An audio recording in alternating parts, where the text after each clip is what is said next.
Welcome to the Shark Stream. It's me, Skage. How are you? How you doing? I hope you're doing well. I am eating my dinner. I have wings, boneless wings,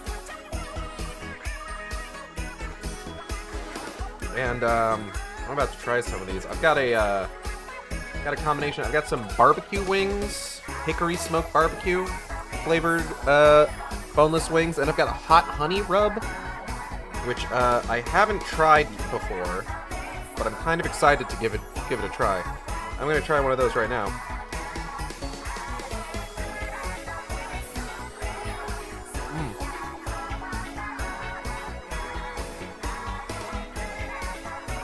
That's pretty good.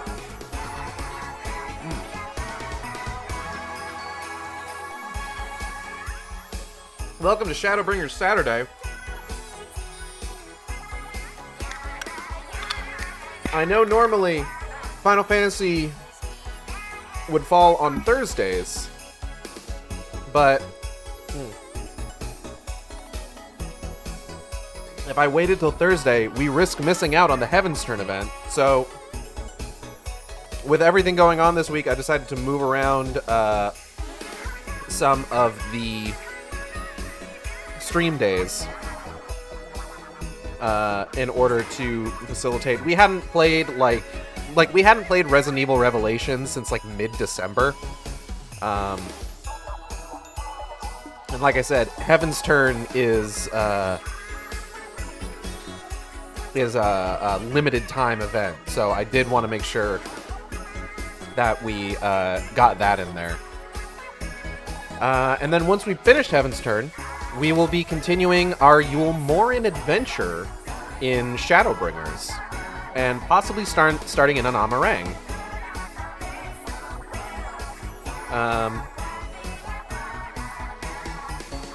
Which I'm excited about. We got cool shit coming up in Amarang. We've got a really fun little moment for Igeld in Amarang, actually. A relatively small factor of her character.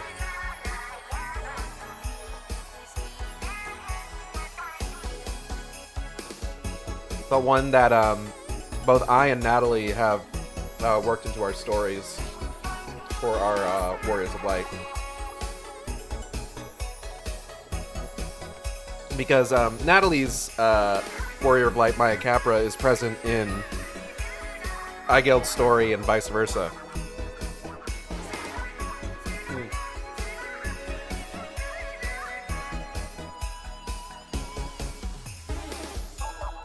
I'm hoping for lots of voiced cutscenes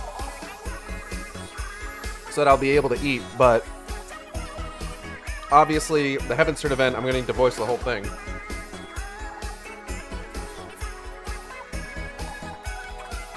So that's just something I'm going to have to deal with. What's been going on with me? All sorts of things have been going on with me. I recently... I've talked before here on the Shark Stream about my various New Year's resolutions. More recently, I have, just to kind of recap, recently I have been trying to plan my New Year's resolutions to be essentially me resolving to do something that is almost imminently realizable, you know?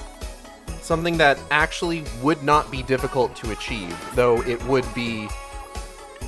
It's a thing I want to do, but it's not something that would be difficult to achieve. And just the last couple years, it's basically been essentially getting specific art pieces. This year, I wanted to get an art piece that is essentially like a new outfit for Acid Shark. Not like something that's going to replace, obviously, his current getup, but something that's just like, if I wanted to point to, like, if I wanted like a visual reference for another outfit to put him in for just like just a commission at some point, I would have it on hand. And that is currently underway from our good friends over at Team Catpole. But last year, my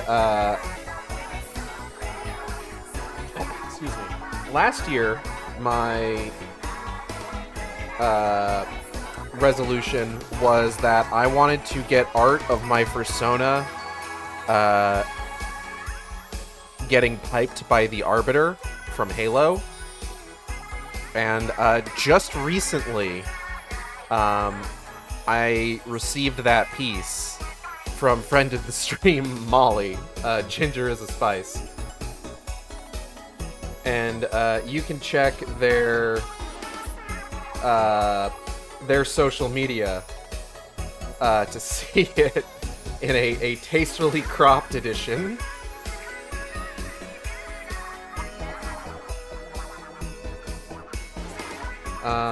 But it came out really good, and I'm very happy with it, and it's exactly what I wanted. So, you know, it's nice. It's nice. I would highly recommend, if you've got the proclivity for it, I highly recommend commissioning yourself getting fucked by your favorite fictional character. It is... It's just delightful, you know? It's a good time. A good time had by all.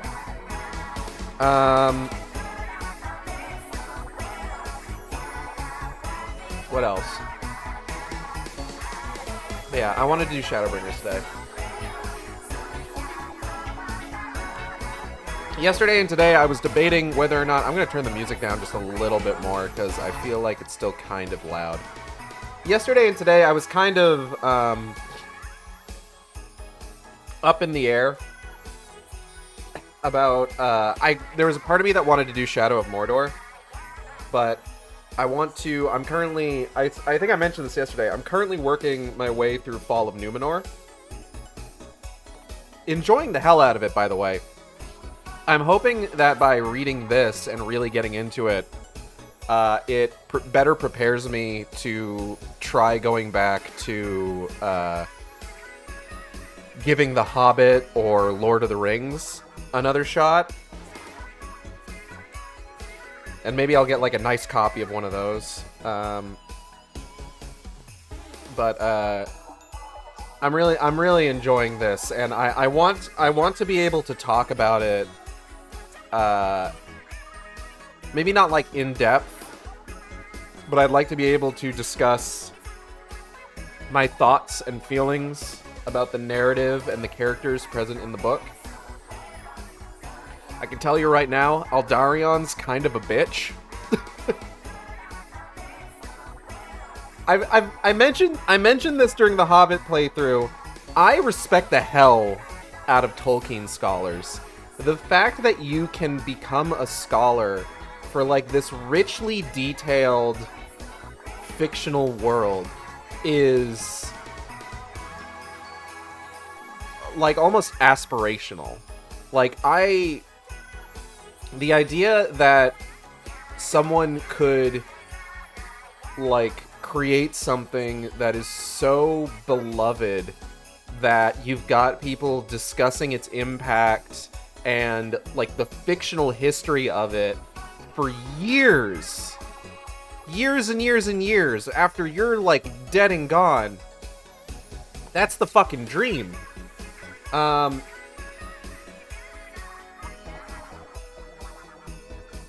Some of this stuff I would love to discuss, but I worry that like a lot of people that would be like the most familiar with these texts may not necessarily appreciate the kind of what's the word I'm looking for? The maybe casual way that I would probably discuss it. Like, I'm reading about who am I reading about? I'm reading about Aldarion and what was his fucking wife's name? Erendis, I think? Yeah, Aldarion and Erendis. Who are basically, in terms of, like, the history of Middle-earth, They are the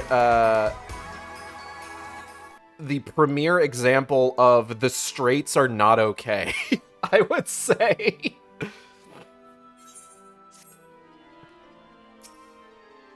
Ma'am. Oh, we're gonna get a little guy. We're gonna get the Great White Tsuchinoko. That's definitely what that is. The Heavy Bugyo wishes to test your knowledge of Heavensturn customs. Alright. I've done this a few times at this point. My, you look ready for all manner of arduous journeys and feats of valor. An adventurer, perchance. Uh-huh. Pray, forgive my idle speculation. I am known as the Heavy Bugyo, and along with my fellow delegates, have come to these shores that we might share our Heavensturn customs with the fine folk of Eorzea. For the record, the outfit that I'm currently wearing is the Ronkin Striker armor, which is, we're going to be getting to the ancient Society of Ronka a little bit further into Shadowbringers. But if you know the deeper details of Ronka, either because you did the one particular side quest chain from Raktika Greatwood, or the I think Gatherer society quests for Shadowbringers, then you know why I'm wearing this particular armor for this particular event. Pray forgive my idle speculation. I am known as the Heavy Bugyo. Oh wait, no, I already read that. Both our peoples mark the turning of one year to the next, but how we do so differs in a few key respects. In Eorzean tradition, the 12 choose one of their number to guide the realm throughout the coming year. In the Far East, however, custom dictates we honor one of the 12 noble beasts. This year's totem is none other than the Hebi. Although the term snake might be more familiar to Eorzean ears. Where I hail from, this oft-reviled creature represents longevity and regeneration, owing to the miraculous manner in which the Hebi emerges anew time and time again after shedding its skin. That many and more may benefit from the noble beast's blessings, my fellow delegates and I have devised what we hope will be an entertaining little event. I present to you the inaugural Slithery Trivia Trial. Okay. Participants will wend their way snake-like through the city streets and answer the questions posed by the trivia taskmasters they encounter. Aww.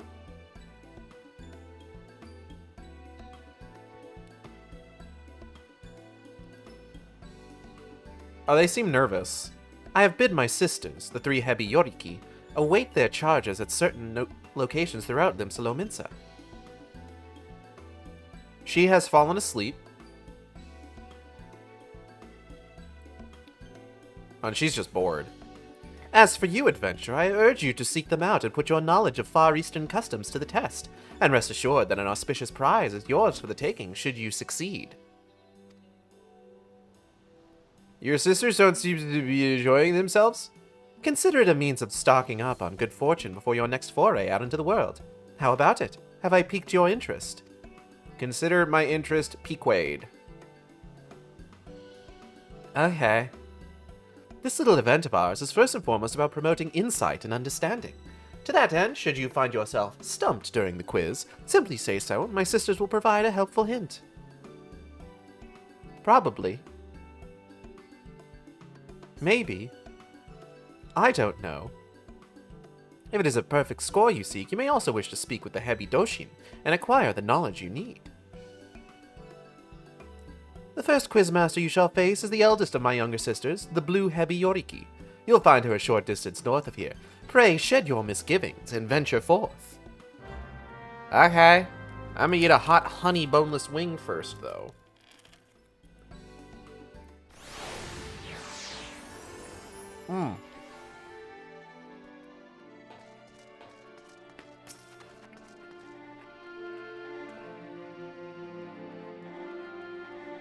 Good morrow to you, my lady. I am the Hebi Doshin, a member of a Far Eastern delegation come to share our traditions of Heavensturn with the good people of Eorzea. If there is aught you would know of this year's celebration, you need only ask. What do you do here? At the turning of the year, a small delegation of our people will journey to Eorzea to celebrate the coming of Heavensturn, and in doing so, strengthen the bonds of friendship between Eorzea and the Far East. This stuff's a little spicy. It's kicking me a little bit. I gotta tell you, I wanted to get something a little bit milder. Wingstop, unfortunately, does not have a lot of very good mild flavors, though. And then I saw that they had the hot honey rub, and I'm just like, oh, I kind of want that, though. This year, our leader, the Heavy Bugyo, has planned a uniquely entertaining quiz that delves into all manner of Heavensturn trivia. Pray test your knowledge and mark this most auspicious of occasions. What is Heavensturn? You are unfamiliar with this festival. No, I'm fucking with you.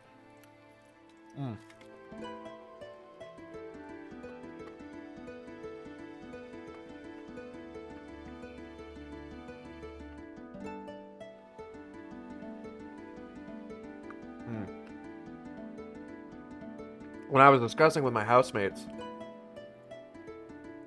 that,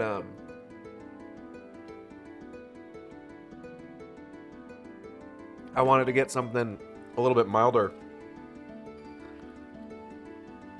Friend of the stream and housemate XIV was saying, excuse me, had said that he was thinking about what they had, and he's just like, oh yeah, they've got a mango flavor, and then he remembered, oh wait, it's mango habanero, which is actually one of the spicier ones they've got. This tradition has a rich history, which dates back centuries, but I do not wish to bore you, so I shall try and keep my summation brief. Heavensturn is a celebration that marks the start of a new year, though the way in which it is observed differs from region to region. Here in Eorzea, it is said that the 12 select one among them to keep vigil over the realm until the next passing of the 12 moons.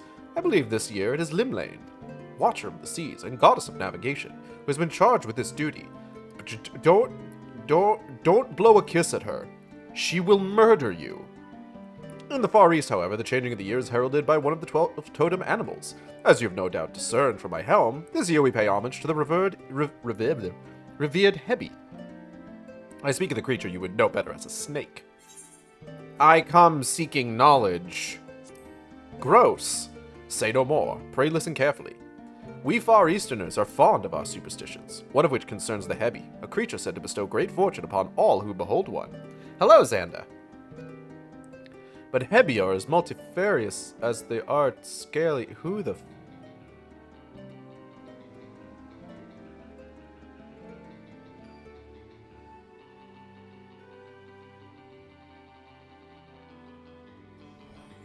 And while each species has their merits... Wait, what the fuck?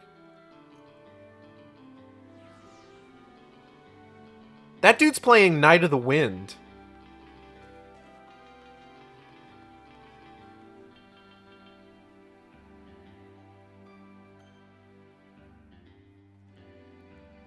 I know the Lalafell was playing... Oh, I think the Lalafell is mad.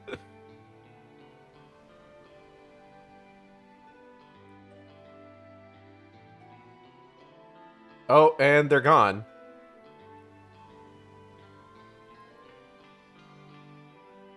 Listen, the Zelda music was nice, but that's fucking Night of the Wind, man. Night of the Wind fucks. And while each species has their merits, white Hebi in particular are revered for their rarity. But there is one serpent that stands, or rather slithers, above the rest, and that, oh god, is the fabled Great White Tsuchinoko, Luck Giver Supreme. Dude, can you not just burp in my face? I'm so sorry.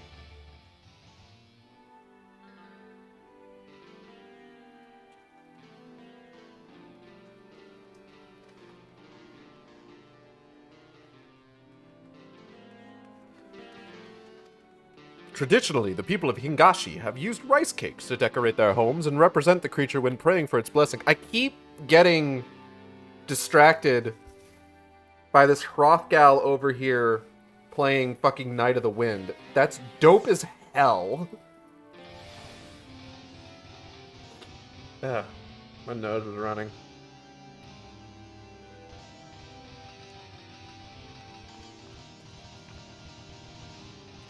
Alas, in modern times, sightings of the real serpent have all but ceased. Tsuchinoko real! Alright.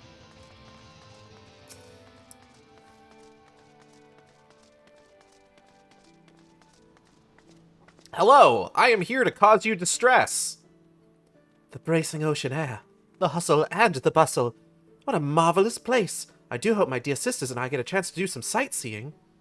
Bunny bunny banunny banunny banoy. Oh, I keep getting caught up in the charms of this fair city. I have a question for you. Slithery trivia trial contender. Let me see. Ready?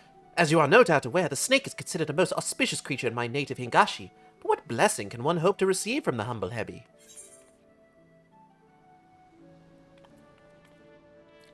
Fair fortune. It's a luck giver. Wonderful, simply wonderful. Snakes are indeed said to be bringers of fortune. By the way, there exists one scalekin in particular known to lavish extra helpings of luck on those who encounter it, the Tsuchinoko.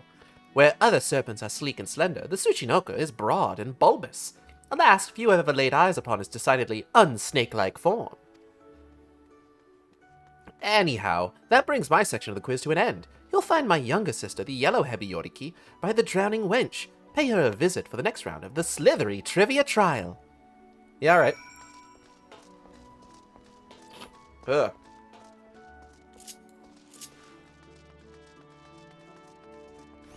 While we're on our way here, just as a reminder, we are currently taking donations to help with recent emergency medical costs. We appreciate anything anyone can give. I am planning to do a larger donation drive at some point, but you can donate using the link just below the stream. Excuse me, ma'am. By the Kabi, the city is absolutely packed with people. This is enough to send you dizzy. Bunny bunny banunny banoy? Give me a moment, contender. You're aware that the snake is a symbol of luck, yes? Well, some snakes are luckier than others, and they happen to have one thing in common. Their color. Any guesses as to what that might be? White.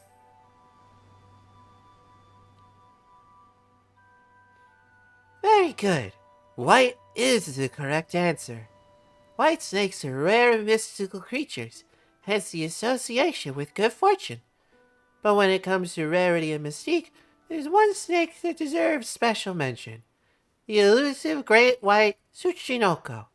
In times past, people would pray to the lucky serpent in the hope of receiving his blessings. In the past 100 years or so, there hasn't been a single recorded sighting of the creature. His existence is all but a fable these days. Anyway, we have just one question left. Head to the Bismarck to see my little sister, the red Hebi Yoriki. Good night.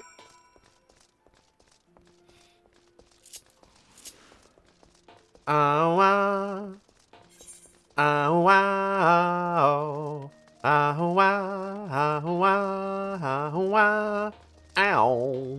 Welcome to the greatest storm. What heavenly smells. Must remember to visit the Bismarck and pick up a few tasty treats for my sisters. Bunny bunny banunny banoy? There you are, contender. I've been waiting for you. I hope you're ready for the last question. I'm glad that these girls are having a better time than I thought they were just from our brief glimpses. I assume you heard all about how we Far Easterners used to revere the great white Tsuchinoko, yes? I'm guessing my sister also told you how there's been nary a sighting for over a century now. A crying shame, I tell you. Still, the people of Ingashi, being the resourceful people they are, found a suitable surrogate to pay respects to during Heavensturn. Any ideas as to what they might have turned to? Rice cakes?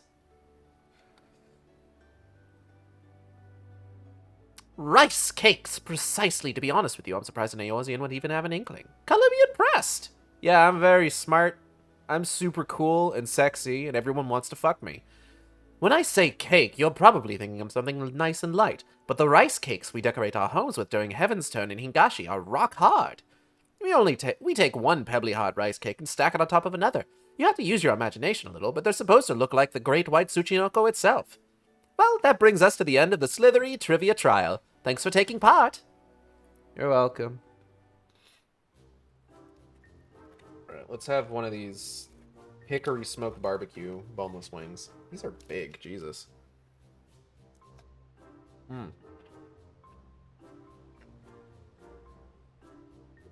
not generally a huge fan of the barbecue sauce that Wingstop uses, honestly. Oh.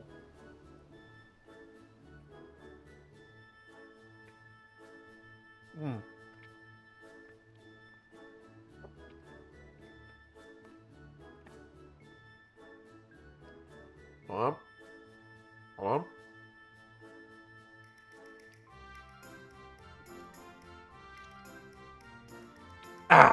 Alright. We can't forget your prize now, can we? For your efforts, a gift born of the finest painstaking Hingashi craftsmanship. And it'll be all yours in a matter of moments. Hold on, Uh-oh.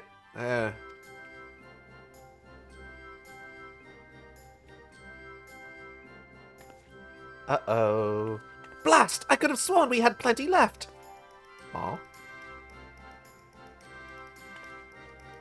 Under normal circumstances, you'd be walking away with an exquisite white Tsuchinoko ornament, positively overflowing with good fortune.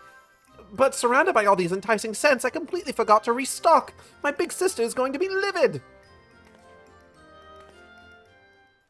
Hey girl, it's okay.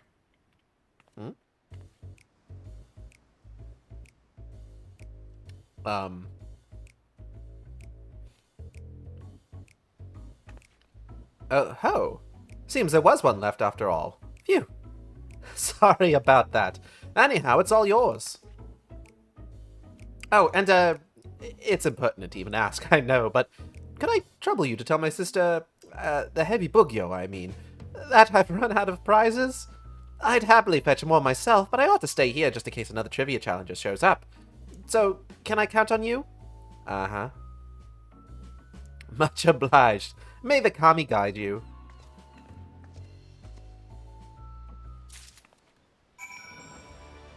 Alright, let's head back.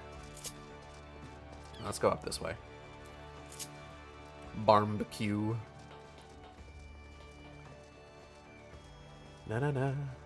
Na na na na na na na na na na na. I am simply chock full of fat snakes. There's only one that I don't have, actually. I don't have the one from Dawn Trail yet.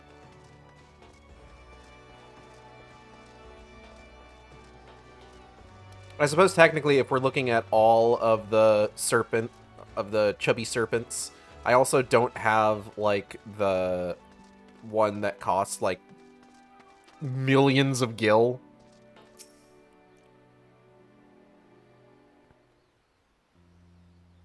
Bunny, bunny, banani, banani, banoi, banani, banani, bunny, bunny, banani. Am I to understand that my sister allowed prize supplies to run out and asked you to report this fact to me in her stead? Yeah. Clearly, my efforts at disciplining her have fallen short of the mark. I must redouble my efforts. Hey. Be nice. Please accept my sincere apologies. I shall send someone along forthwith to replenish our stocks. Okay. Huh? Blech. Hello. Hey, what's up? I'm Danny DeVito. Ah, what have we here? Did you perhaps drop your prize? Huh? Oh, shit! Maxi! Oh. By the Kami! Our prizes may be exquisitely crafted, but they are mere ornaments. They do not possess the faculty for speech or locomotion, I can assure you. Which leads me to think, could this be the fabled Great White Tsuchinoko of yore? Unseen and unheard of for generations? Oh, alright, Xanda. Best of luck to you.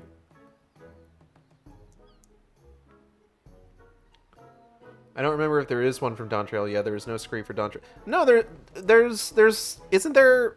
I'm pretty sure there's one for the optional one of the optional dungeons. Because that one has the final boss. I believe that's not the minion. Does that one not have a minion? I feel like I saw. Oh, the minion drop is the buff cactus. Okay. Oh god, excuse me. To think I'd live to see the day! What a wonderfully auspicious occasion this is! But I must say, it is passing strange that the Great White Tsuchinoko should appear in Eorzea of all places. Perhaps it found its way on board our delegation's vessel before we set sail. Fucking there it goes, goddamn. Perhaps you would be willing to take the creature with you on your journey. Oh, abso-goddamn-lutely. What you saw was a mod. God damn it. Bamboozled once again. Of course, for our delegation, the Sacred Serpent's coming is an event of great historical importance. Nevertheless, we cannot discount the notion that the Great White Tsuchinoko chose to appear before you in particular, that you might benefit from its blessings. Besides, it appears quite taken with you. I've got experience, you could say. Uh-huh. Uh-huh.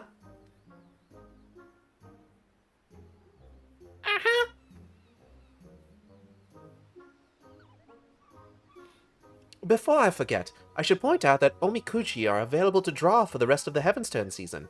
It might prove to be a delightful distraction, and matches great and small call you to the road once again. Not that you need fear drawing a less than encouraging fortune. Nay, with the Great White Tsuchinoko at your side, you are sure to overcome any hardships that come slithering your way.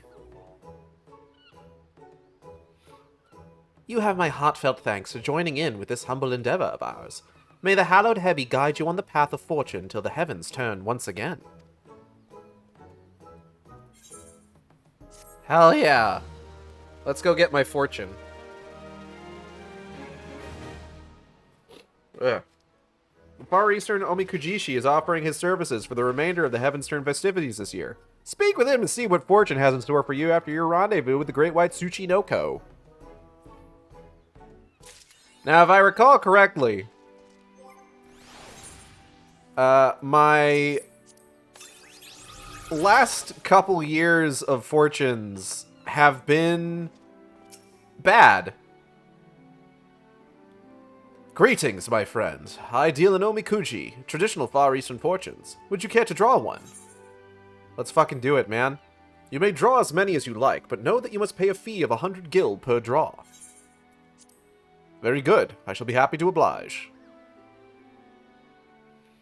Let's see if I manage anything better this year.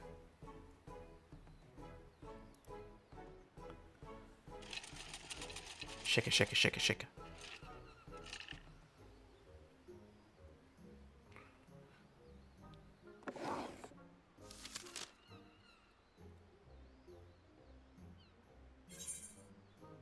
Small fortune. Thou shalt experience limited fortune. Keep these words of guidance in thy heart. Adventure. Know thy destination before thou embarkest on thy journey.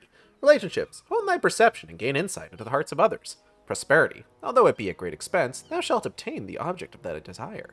Conflict. Cast aside idle thoughts. Focus wholly on that which requireth thine attention. Favor. Be boisterous like unto the navigator, and from fate's tides thou mayest yet break free.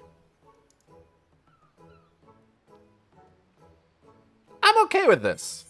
You'll be unable to review the contents of your fortune after closing this window. Are you sure you would like to proceed? Yeah, I got a screenshot. I'm good. How did you fare? Whether it was the desired result or otherwise, I pray the words imparted by the fortune serve to guide you in the coming days. Okay. Slap this bitch on the strings. I have another boneless swing. Hold on. Oh. Alright.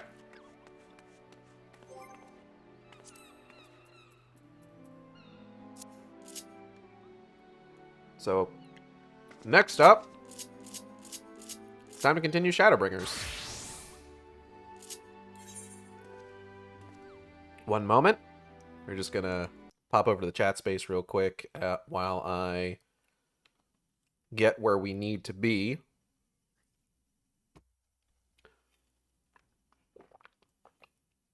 So we've got some stuff that, here's the thing. So one of the things that I do honestly really like about Shadowbringers is how the people in Northrant, generally speaking, are doing their best, you know?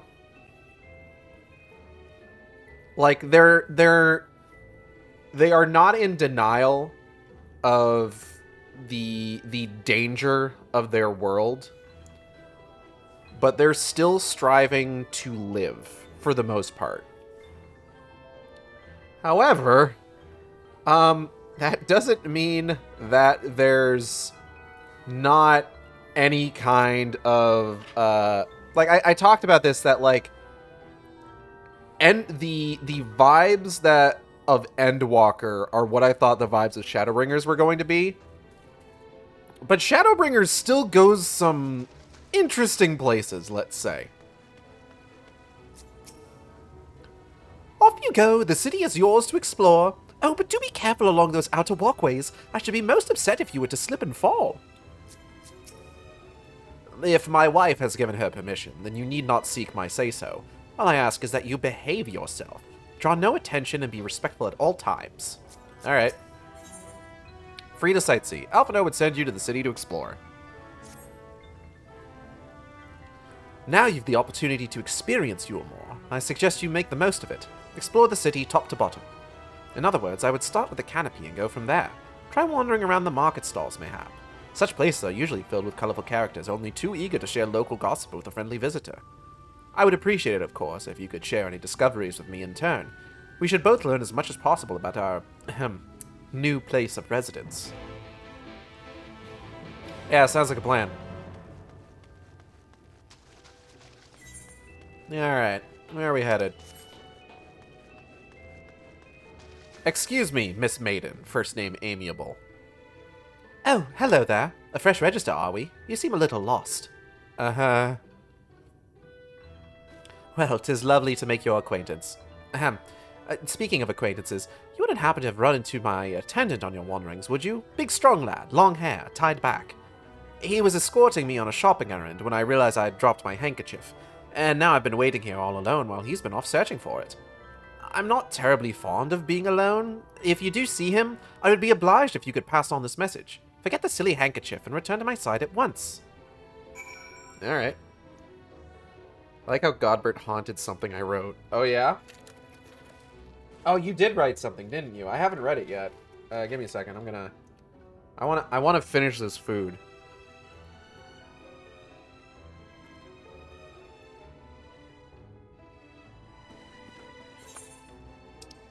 Alright, let's see if we can find this guy.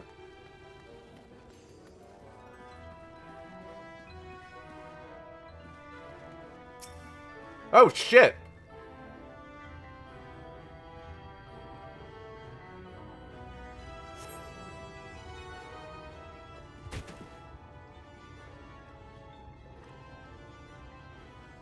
Wicked white, that was too close. Why do I have this accent? What have you done to me? Thank you, friend. I don't know what I would have done if you hadn't come along. I was trying to rescue my lady's handkerchief, you see. The wind must have blown it over the edge, but luckily it caught on something.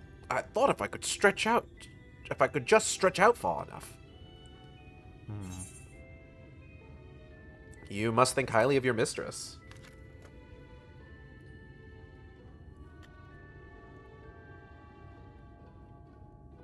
Absolutely not. Hate her guts. She is my entire world. Without her, I am nothing. When I first came to Yulmore, I thought only of improving my lot in life. But there was so much more to this city than wealth and plenty. There is no war here, no conflict. The residents all treat each other with warmth and respect.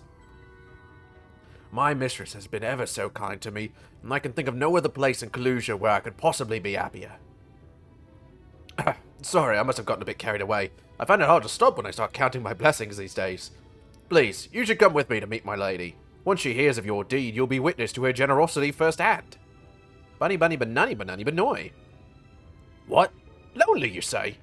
Curse my clumsy feet, I must return to her immediately. Row!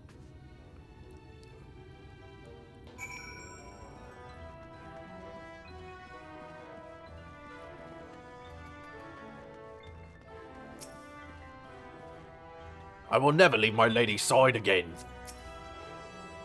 My attendant told me everything. I'm so very grateful that you were there to offer your assistance. You value him highly, then? As if he were a member of my own family. I could not live the wonderful life I lead without him. We free citizens owe the bond at our end and ingratitude. Mayhap in another society, our different standing would breed prejudice or resentment. But in Yulmore, a most glorious measure is in place to avert such unpleasantness. Part of that measure requires that the free surrender their fortunes. Upon registration, all of our property, financial, intellectual, or otherwise, is given over to the city. In exchange, we are provided with ample funds and commodities to live a life of pampered luxury. Being liberated from the concern of earning coin has an almost miraculous effect on people's outlook. There are no rivals to compete against, only fellow residents with whom to enjoy our tranquil existence. Now, if you'll excuse us, I must see what the markets have to offer as a reward for the return of my handkerchief. Oh, and I've not forgotten you. Of course, our courageous messenger turned rescuer. Thanks, ma'am. A taste of honey. An amiable maiden appears suddenly concerned. All this talk of relying on the bonded, and I haven't even given a thought as to what your duties might be. I hope I haven't interrupted your work unduly. Bunny bunny banani banoy. A tour of the city, is it? Then you really must visit the beehive. It's always buzzing with activity. Local humor. Anyway, a lady by the name of Tista B usually has her seat near the entrance. She will gladly speak with you on any number of topics, assuming you'll find yourself on our good side. I love walking into a place and asking about local points of interest and being told, yeah, hey, you should go check out the strip club. It's dope as fuck.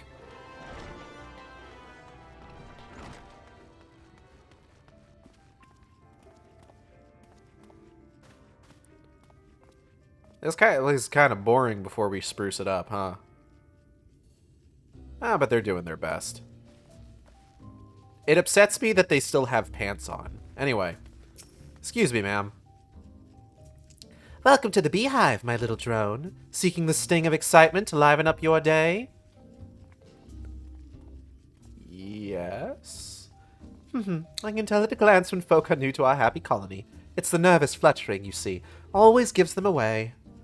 Why don't we play some cards to set you at your ease, eh? A quick game of high or low. It's simply a matter of guessing who has the bigger hand. If you win, I'll grant you a single favor. Within reason, of course. Interested? Sure. Ready for a game of high or low, then? Let's play!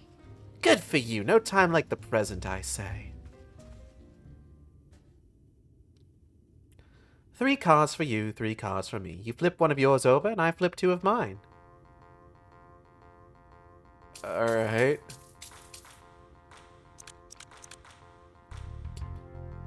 Ooh. High. You're going with high, then. Right. Let's see what we've got. My cards add up to 15, and you have a total of 12. Damn. I lose. Aw, sorry, honeybee, but this match goes to me. Yeah, I want to play again. That's what I like to hear. Let me shuffle the deck.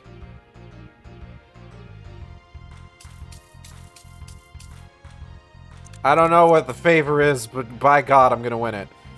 I think I'm going to be lower. You're going with low, then. Right, let's see what we've got. My cards add up to 18, and you have a total of 11.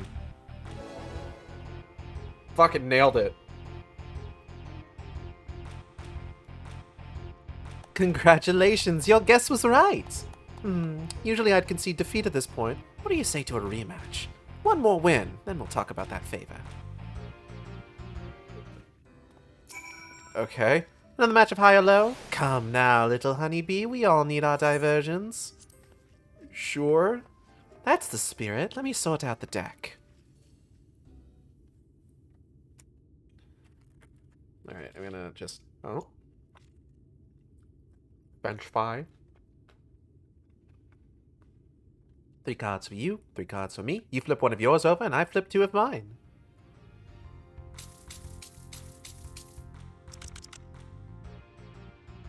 Now, what's your call? Will your total be higher or lower than mine? I'm gonna go low. You're going with low, then? Right, let's see what we've got. My cards add up to 16, and you have... a total of 14. Yay! And Eigeld takes it all.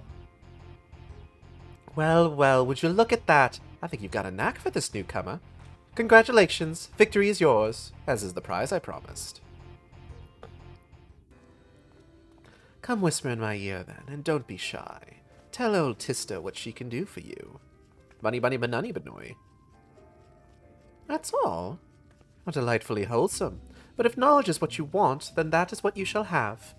In my humble estimation, the most wondrous thing about this town is how safe we are from the Sin Eaters. They say Lord Vorthry was born with the power to command them, which means no Yule Morin need ever raise a weapon in defense of the city. Was that the kind of thing you wish to know? If your itch still needs scratching, you might get a few words out of Athon over there. There's not that merry sot likes more than the sound of his own voice. Wait, was there something else I could have asked for? God damn it. Alright.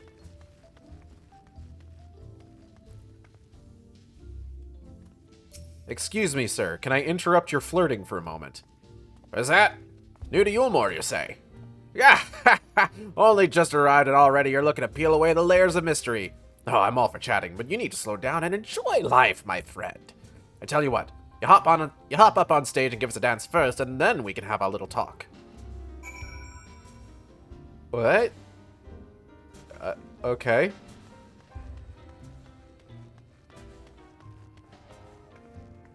Weird request, but... Let's see, she's...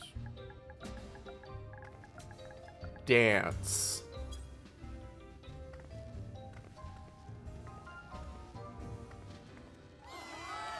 That's the way! Dance like there's no tomorrow!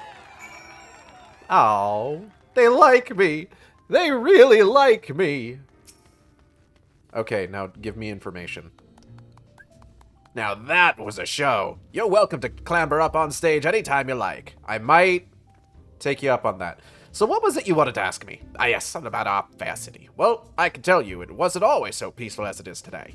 You more an army may be the very essence of military might, but even our forces saw grievous losses in the war against the Sin Eaters.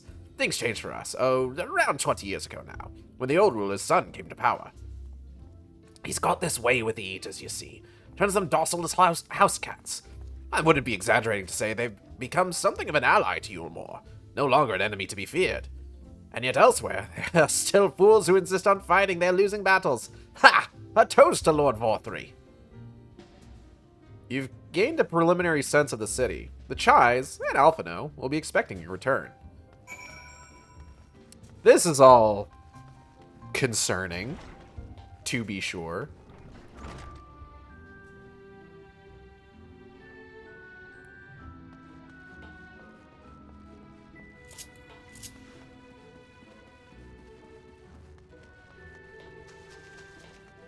Alphino, I'm gonna be real. I feel like I don't like. Oh. There's Alphino. Ah, yes, the assistant. Was there something?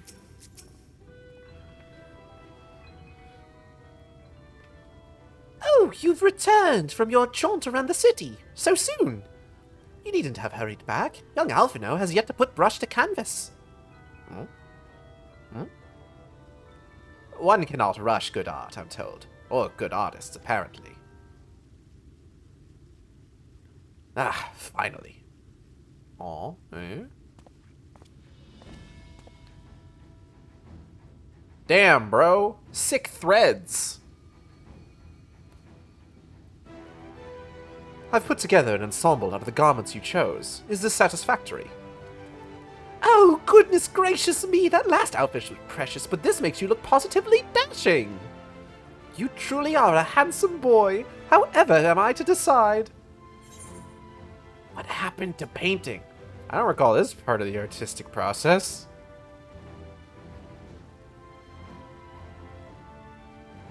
Exactly. The lad is an artist, dearest, not a dress-up doll. It's about time we set him to work for the reason we called him here. Must we? I do love a good painting, but I thought since we were enjoying ourselves so thoroughly... Well, I'd not... It is to say, as long as you... Just make sure you give the lad some time to prepare. We know who will be upset if he's not ready to paint at a moment's notice. Whatever you say, darling. So, shall we pick out some jewelry next? He loves his wife so much. Hold on, I'm gonna... A bitch needs to eat. I'm bitch in this scenario.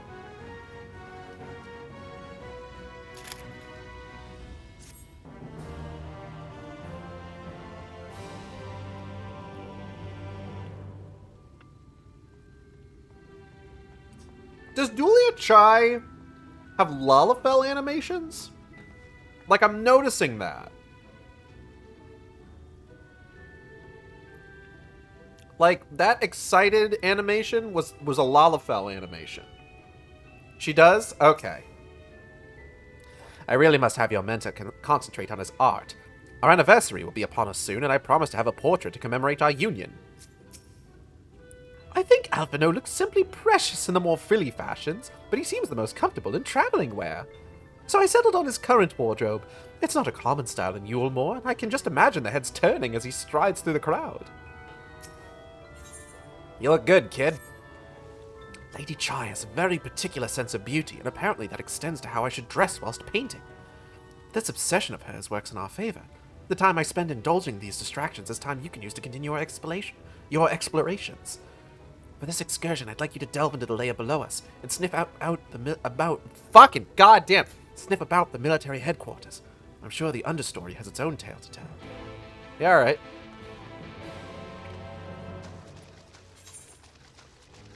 Okay. How is best get down?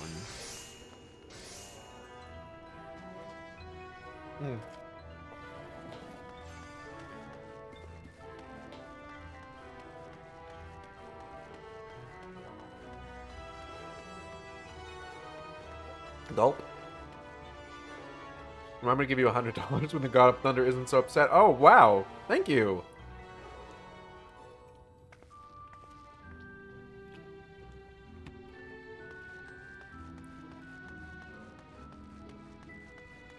Well, let me know when you're back for true and proper. Cause goddamn.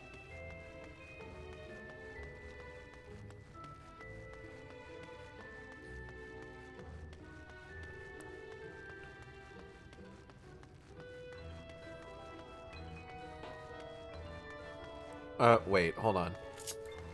Hold on, I fucked up.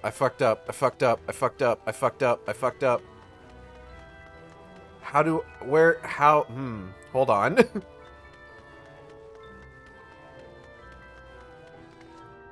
Oh, let me out. I want to go there. Oh, hold up. Maybe I can... Here we go.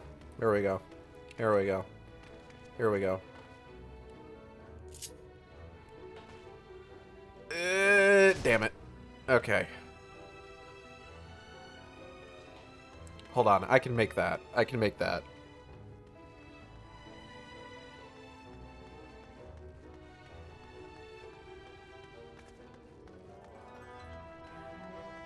Yulemore's design is some bullshit.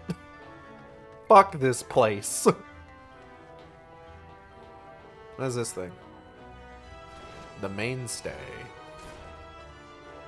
Interesting.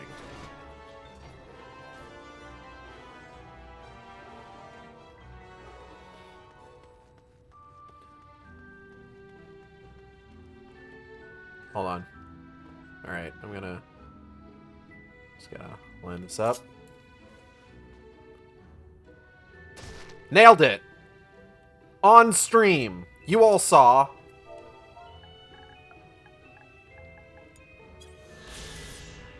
Hell yeah. Alright, I need to find someone to fucking talk to. Hold on.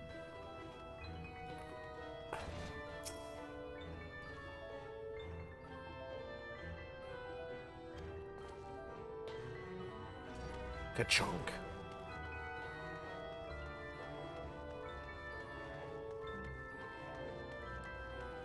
Oh, wait, hold on. Are they up there?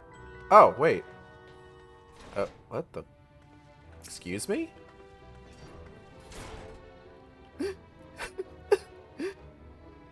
Bunny Banani?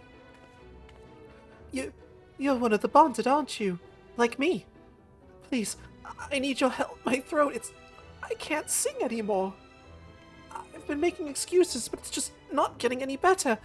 If my patron thinks I'm of no use to him, then I need you to sneak out to the derelicts and describe my condition to Thorich.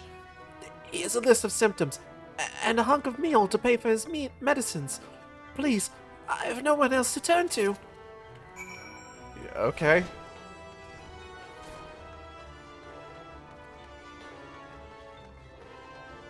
Fret not. Alright, let's get another piece of chicken in my fucking gullet. Oh.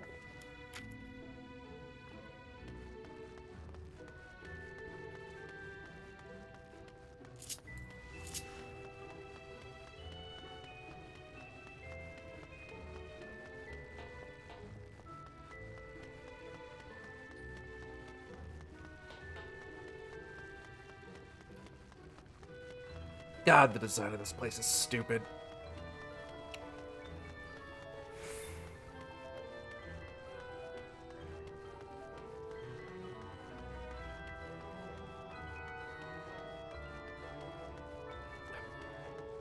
Ugh, excuse me.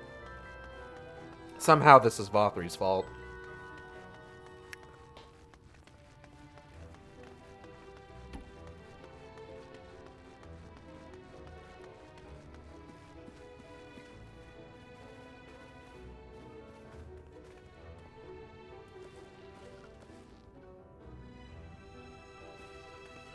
Be a good boy and fetch me some wine, would you? Yes, milady.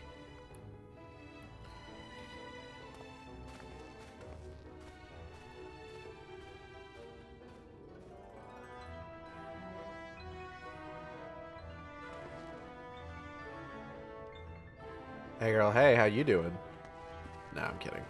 Alright, let's, hold on. Oh, no, I don't want to go to the canopy. I went in the completely wrong direction. Holy shit. Alright. Excuse me.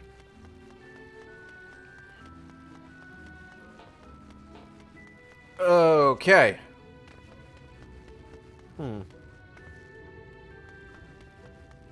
This place feels familiar. I feel like I've been here before.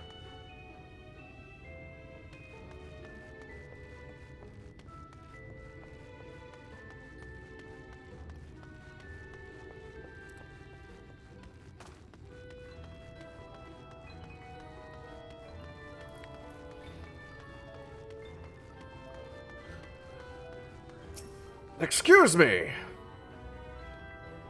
Hee hee, you need medicines, tonics, potions? Take these. A cure for an ailing voice, is it? No, no medicine will cure this. Methinks your songbird has a lump in her throat. It must be cut out, excised, and even then the voice may never heal completely. Hee hee, poor little songbird. Will they kick her from the nest, I wonder? Or simply silence her, chaps? Huh? Ho ho, your face! You didn't know? Of the many hopefuls who enter the city, very few are ever seen to leave, even as corpses. Oh, you might see one or two fortunate fools hurled from the balconies, but the rest, gone. Town of nightmares it is. Not for this ship's rat. No, no, no. I am content to scurry around down here and nibble on the crumbs which fall from the table. This consultation is over. You have my verdict, and I shall have my meal. Good day. Well then. Can I use this right now? I can.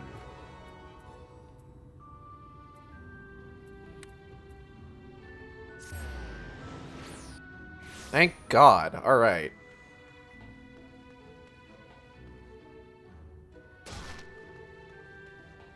So I got good news and bad news. Good news might also be bad news.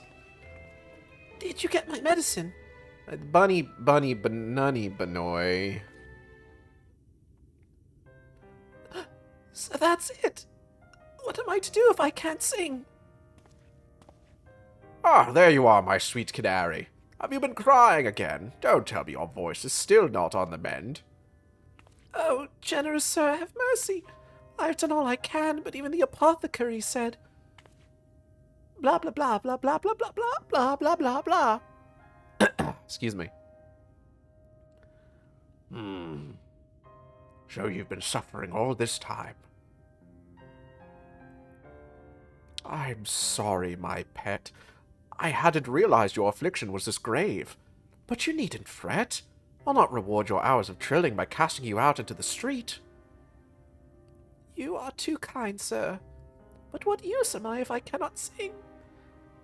I fear the day I become more burden to you than treasure. Then I shall have a word with Lord Vorthry, and arrange for your ascension. In that paradise where resides neither pain nor illness will your song ring out clearly once again. Or mayhap you think it a step too far? No, you would do that for me. Of course. Why, I would almost wish to hasten my own ascension, knowing your blessed instrument was waiting there to greet me.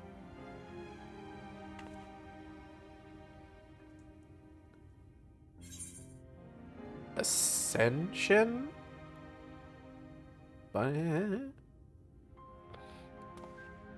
Ah, you must be a new arrival. Allow me to explain. As all know, the Sea Eaters exist to devour the sinful, but also do they serve to gather the souls of the innocent and shepherd them unto celestial paradise. It is through Lord Vorthry that we learn this truth. It is through Lord Vorthry's grace that the free people of Yulmore are destined to embrace salvation. We are blessed to spend our days surrounded by love and merriment, until at last we are called to our final rapture. Even the bonded may find a place within that host, should their patrons deem them worthy. Lord Vorthry truly is a great man, isn't he? Uh-huh. Now, if you'll excuse us, we must be on our way. May you find eternal salvation for the compassion you have shown my precious canary.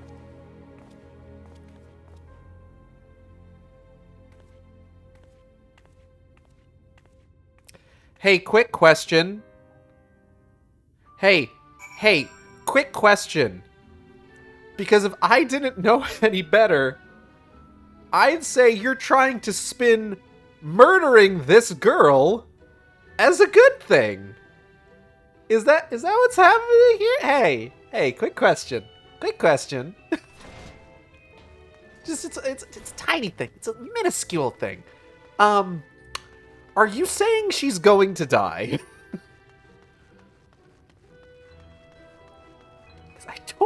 I don't know that that's the reward. You seem to think it is. I'm just saying, just putting it out there. All right. Let's track down Alphino here real quick. Alphino, they are killing people. Oh, dearest, we'd really should have found you some new gloves. Yes, my love, you're probably right. Oh, wow, that's really nice. 'Tis good to see you back. You were taking oh, God! Lila, thank you for the $25. Appreciate it. You were taking so long, I began to worry something had happened. I've begun sketching an outline for the portrait, but nay, the chies appear otherwise occupied. Will you share what your investigations have gleaned thus far? Bunny, bunny, banani, banoi, banani, banani, bunny, bunny, bunny, bunny, they're killing people. So Lord Vorthry boasts some manner of influence over the Sin Eaters, does he? That would explain the reverence in which he is held by the citizenry. And as for this ascension business, I cannot help but be put in mind of that apothecary and his ominous remarks. If so many folk have entered the city over the years, then where do they go? Nowhere good, man. Emergent Splendor. Alphino seems eager to discuss the significance of your discoveries.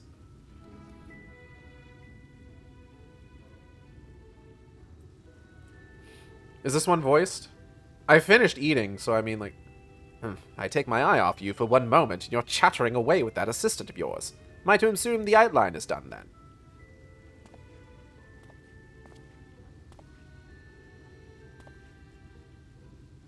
What in the blazes?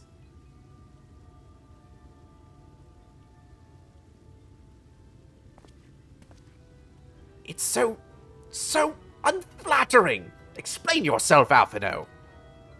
Where's your artistic interpretation? It should evoke images of affluence and nobility and overwhelm the viewer with its boundless beauty. Lord Chai, you stated that this portrait was to commemorate your anniversary. Yours being a joyous union, it seemed to me that a realistic portrayal... Realistic? I don't want realism, I want perfection. A spectacle to slacken jaws and weaken knees, to make people cry out in amazement. Now fetch a blank canvas and...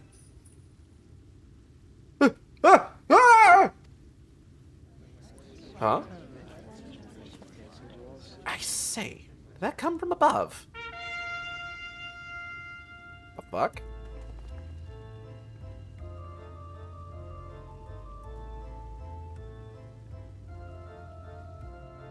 Ladies and gentlemen, your attention, please. A tale to make you quiver and your noble blood freeze. There was a villain on the loose, set to ruin our fair city. But our lord has got him now, and his fate will not be pretty. Yes, the hammer of justice is poised to come crashing down, and one and all who'd watch it fall are invited to join his lordship in the offer.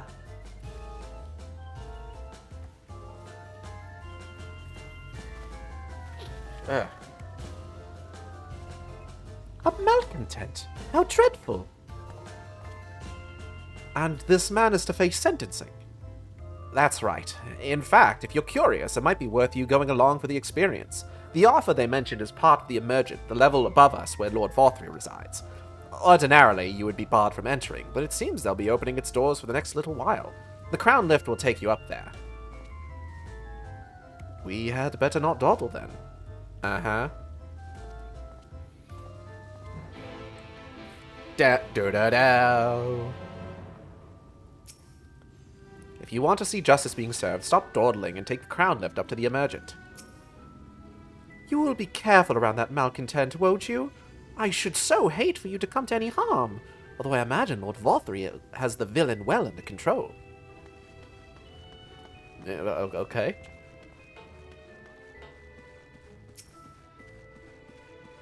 Sup, fucker? Joining the crowd up there. Yeah, man. Putting my controller down, because I think this one is voiced.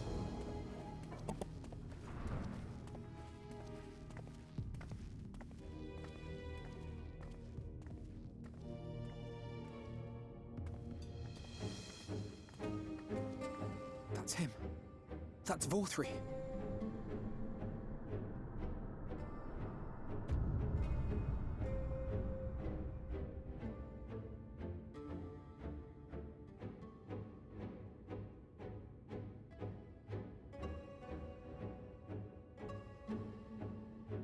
He's attended by sin eaters. But how does he keep them from attacking? Mercy! Mercy!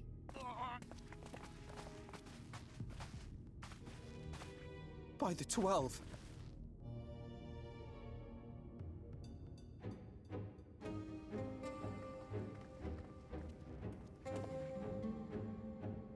Kaishia, what happened to you? Who are these impudent louts? I do not recall requesting their presence.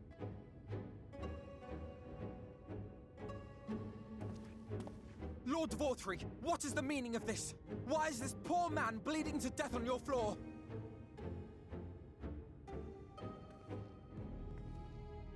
Why? You ask me why? Because criminals must be punished. and this man is guilty of fraud.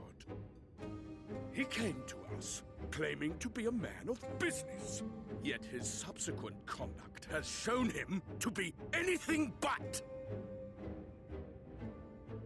Europe is a city built on love for one's fellow man. Those who have naught to give and live only to take are a blight upon our society. He seems nice. To atone for this crime, I ordered that he fling himself from the balcony. I see. And he had the temerity to weep. Please, my lord, anything but that. That seems like a pretty reasonable reaction, There's actually. a man of mercy to do, but offer the sinner another way to show his contrition. Another way? Meaning what exactly?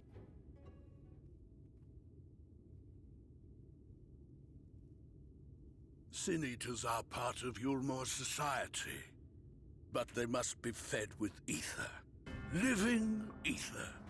Yeah. So, I demanded an offering of flesh, carved by his own hand, from his own hide. Oh, fucked up.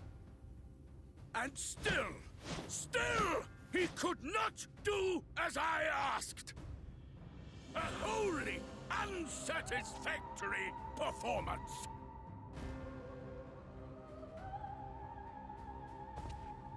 It is true that Kai Shia won his place here by fraud, but his actions were driven only by desire to share in your paradise. That you would cast him out I could almost accept, but to humiliate him thus, to demand his very life? Is this truly the way of Yulmor?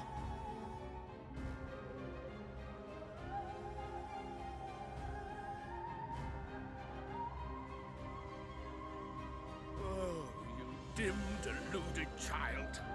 Have you ever paused to consider what it takes to maintain such a paradise in this barren, broken world of ours? The guarantee of safety and stability. The knowledge that if one only abides by the rules, one has naught to fear. Do you know how many ominous childs we go through? These things Childs? I alone Children? command the Sin Eaters. And thus am I alone the voice of justice, and any who oppose me, villains to be punished.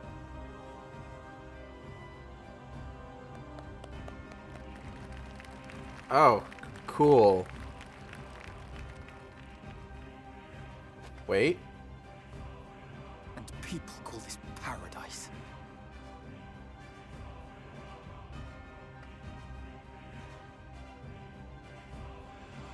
You were granted a place in my city for a particular skill.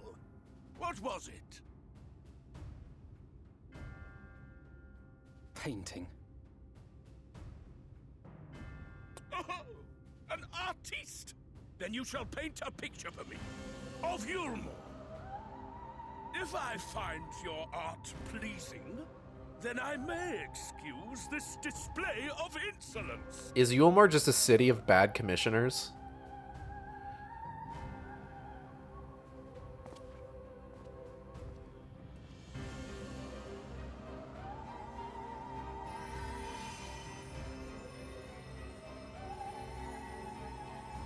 Who gave you permission to tend to that criminal's wounds?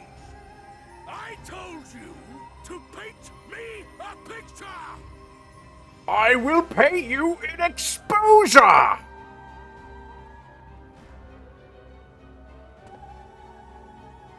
What you need is a mirror, not a painting. It will capture the horror I see before me far better than I ever could. Got him. Can you walk? I think so.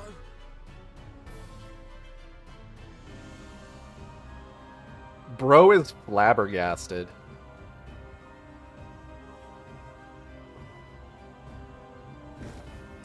Did that little worm just insult me? It is very funny that it took him that long.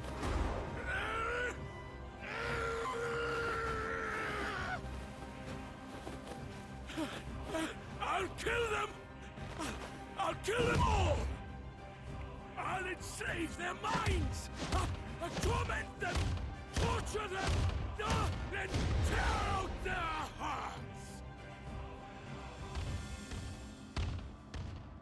Hey, who's that?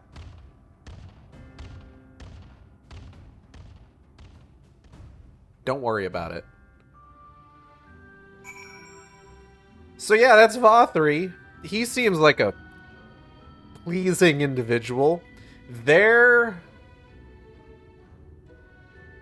is an artist that I remember following for a while. I had to stop following them just because there were unsettling aspects about them. And I think one of them was, I remember seeing someone point out, like, the weird way that this artist discussed weight in characters. And in particular, they brought up this artist's reaction to Vothri, where it's just like, look, Lord Vothri is not a good person. But they showed this person's reaction to seeing Vothri, and their reaction, their distaste for Vothri, was focused almost entirely on his weight. And I don't want to imply that there isn't, like, an unfortunate implication with regards to, like, Lord Vothri's, like, design and how he is treated by the narrative. There's definitely a correlation there, and it's not a good correlation. But also, it's just like, you don't need to enthusiastically buy into that correlation, you know? But, you know, some people, they bees uncritical. Alright, let's, Hey man, how you holding up? Thank you, again. Yeah, you're welcome. Alphino, how you holding up? That was super dope, what you did, by the way. Forgive me. In my anger, I seem to have marched us back outside again. Though it is probably best we leave the island altogether. Believe we've worn out our welcome in Yulmore. In any case, I've seen enough of the world's self-proclaimed capital city to convince me that our battle against the Sin Eaters will find few allies in Kalusia. I will accompany you back to the Crystarium. We need to regroup and think on our strategy anew. Uh-huh. Kaishia, I've done you a grave disservice. You were hungry and desperate, and I offered you a solution without once considering the risks inherent in your accepting it. If I had but known the price you would be made to pay. You gave me everything I needed to make your idea work. It was me who made a mess of things, not you. But even after all the trouble I caused, you still stepped in and saved me. And now Lord Vothri wants us all dead. Why not come back with us to the Crystarium? I'm certain we can find work for you there if you are willing.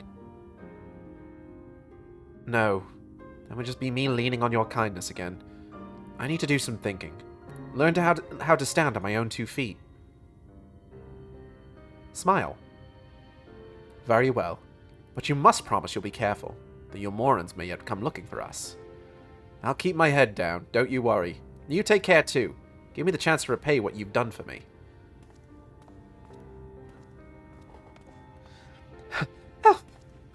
Alphino! Oh. Hey. Lord and Lady Chai. What in the blazes did you do? They have the entire city looking for you. I took a peek at your unfinished portrait, Alphino. Now, I've had many a beautiful and striking picture painted for me, but there was something about your work. It was as if you had caught the very essence of our love and rendered it naked upon the canvas. It was bold, unflinching, and I adored it. Please, you must come back with us and finish what you began. I will speak with Lord Vothri and vouch for your character. I'm sure we can smooth over any hard feelings. Dulia Chai is the realest motherfucker in Yulmore, and I love her so goddamn much. She's so good. She deserves the world. Excuse me. I am sorry, Lady Chai. There are more important matters to which I must attend. More important? What could be more important than enjoying the days we have left to us to the fullest? Pray, press me no further. We are leaving, but I would not presume to take the garments you were so kind as to procure for me. One moment. I wouldn't hear of it! Keep the clothes, you silly boy, I insist. A bright light in this blighted world. So true. Or I guess a dark shadow, given the context. I don't, like, would they take offense to being called a bright light? Who can say? And I shall make arrangements so that you can pass through the gate without causing a stir. I expect you to come and visit. I will return, I promise you that. The outrage I witnessed must not go unanswered. The next time we meet, I shall be better prepared to confront the corruption which hides behind the glittering facade.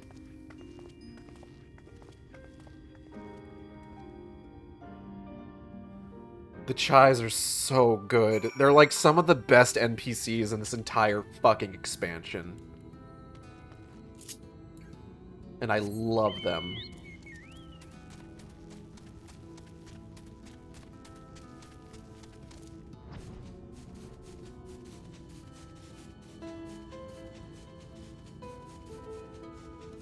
So this pretty much wraps up our time in Kalusha. And next, we're going to be checking out Amarang, which all the areas in this expansion are really good. Like, there is exactly like one half of an area that I would say I'm not a huge fan of necessarily. But like otherwise, like I pretty much enjoy every single area in Shadowbringers, for the most part. Your search was successful then. Good. But give the word and we shall be off. Thank you, my friend, for staying at my side through this whole sordid endeavor. Whilst not quite the joyous outcome I had hoped for, our efforts have nevertheless answered a great many questions. Suffice it to say, our plans for saving the First are unlikely to involve the aid of Lord Vothri and his subjects. The narrative is not kind to Vothri's design, but I do appreciate that Dulia Chai is the other plus-size character and she is very loved, and it would be harder to deal with the body-shaming hidden aspect of the narrative if they treated her poorly. True. Also true, she is the darkest shadow in this light-scorched realm. Exactly. Come, we must speak with the Exarch and chart a new course. This is far from over. Hell yeah, man.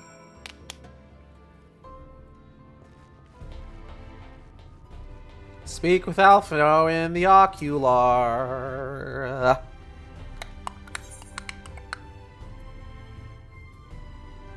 Dosselgate. No, Dosselgate. Let's go.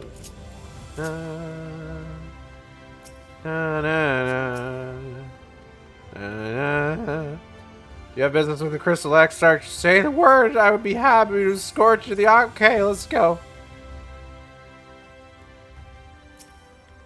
Hey, man. I am told you and Alphino carried out his scheme to infiltrate Yulmore. I would ask what you thought of its base amusements, but I doubt you are eager to relive the experience. Yeah, no, it sucked. Ah, it is good to be back amongst friends. In such company, I can finally turn my thoughts to the future. But ere we discuss all we have learned and begin planning our next step, I think it's best that you visit Alice. Her familiarity with Amarang will no doubt provide us invaluable insight, and besides, I know she is as eager to see you as I was. Well, Crystal Exarch. Yo, Crystal Exarchic DJ? Sorry, trying to be hip. Clearly the next trip will be better. Oh, for sure. Bring a smile to her face, Igeld. Yeah, sure. If only every town could share the Crystarium's spirit of independence. Still, I suppose one cannot decide for others what they should and should not deem important. My powers of persuasion have certainly had little effect on the people of Kalusha. In search of Alice.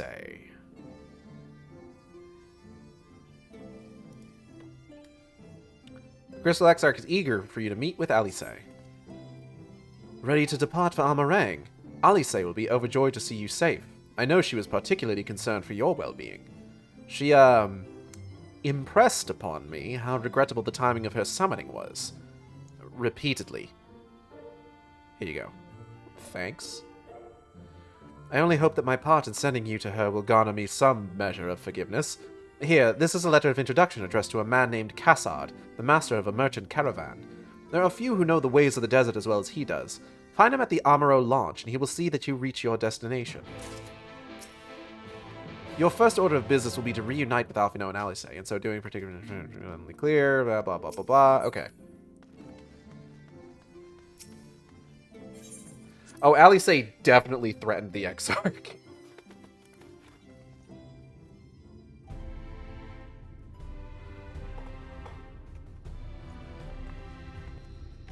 Alice showed up, in all likelihood, buck-ass naked with no weapon in the ocular, and she probably would have killed the Exarch with how upset she likely was. Even with no weapon. Like, that man was in danger.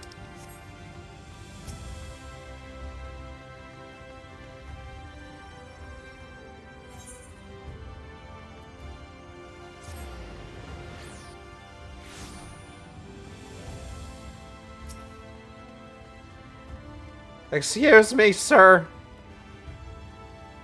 Huh? If you're come looking for work, I might have a spot for another guard. No, I got this thing. Take a look. Oh! A friend of the Exarch. Hoping to meet someone in Amarang, are you? Then I shall be your guide. I was about to set off for our outpost there, as a matter of fact, so we can leave right away. Assuming you have everything you need. Yeah, man. I'm ready to fucking go. All set. And off to the unforgiving sands we go. You can now travel to Amarang, speak with the Edward Amaro table, and fly to the desert.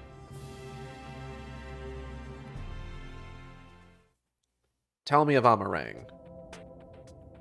Oh, God. Amarang. From this parched earth, the nation of Nabath, Arang once rose. The music in Amarang is so good. When I journeyed here, long ago, I spoke with a sun-weathered elder. He told me Amarang meant majestic land in the language of his people.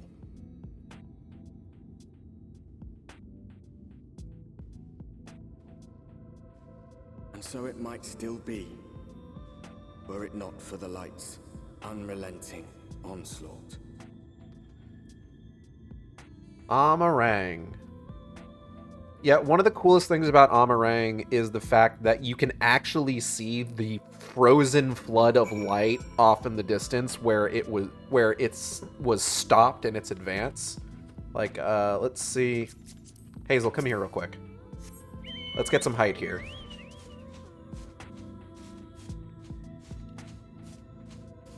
Just real quick. Yeah, there it is. Like, that's cool as hell. There's also something interesting to note about Amarang that we are not privy to by the fact of this being like a video game that we are playing. Well, no matter how many times I come here, the cold never fails to catch me off guard. The sky may be as bright as the scorching hours of the day, but it gets brisk enough to make you shiver. Amarang is a cold desert. Which is just cool as hell, honestly. I love how weird the areas of Shadowbringers are. Just like the strange aspects of them. So Amarang is obviously going to be the Norvrant equivalent of Ul'dah, basically. And Thanalan.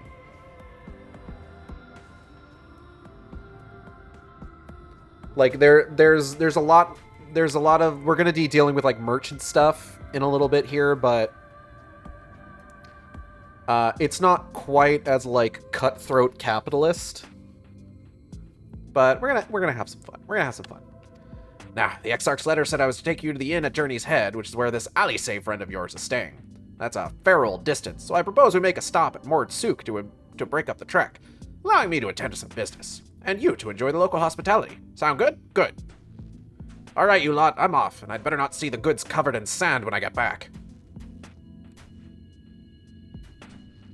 Right, we head southwest, straight as an arrow. Does it involve bugs? It might involve bugs.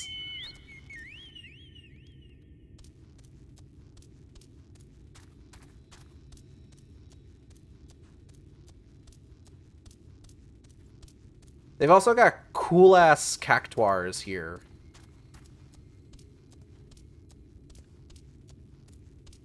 Look at this guy.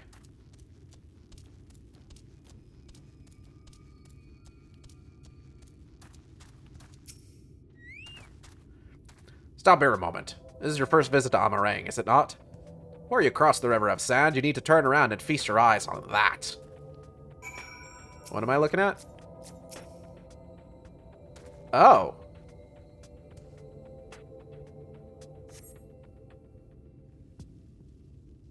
Night-night, must kill and send flesh to a friend. He might want to try it. Oh, you're heading off to bed? Alright, good night.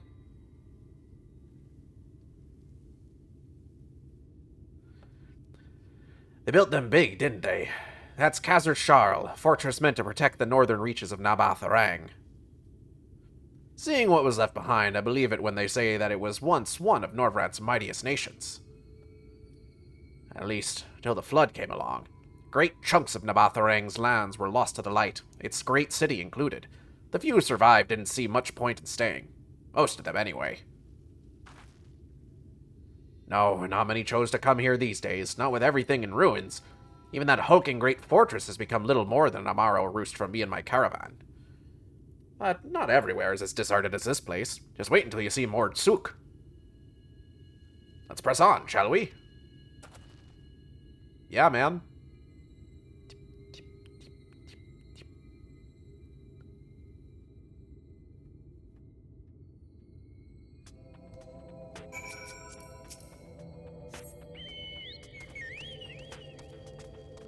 River of Sand. Fuck, it sure is.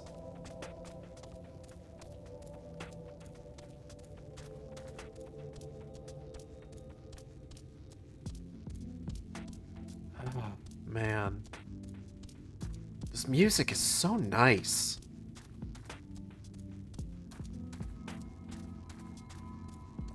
Ragnarok is licking himself very loudly.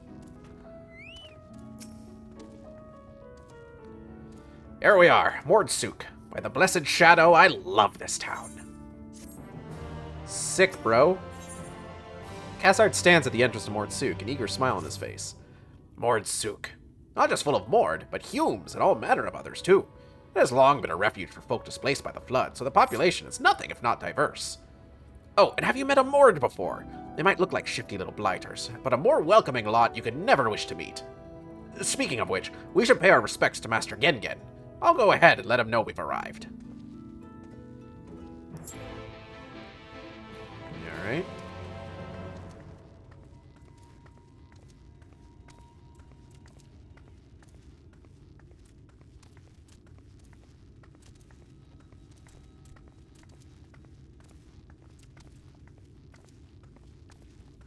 God, it's so quiet now.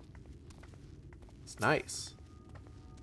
So these guys are basically the Norvrant version of kobolds. God damn it, my circle button is sticking. I dropped my controller the other day, and I think it landed in like a pool of soda, and now my circle button is sticking, which is less than ideal. And I'm not sure what to do about it without like pulling the thing apart.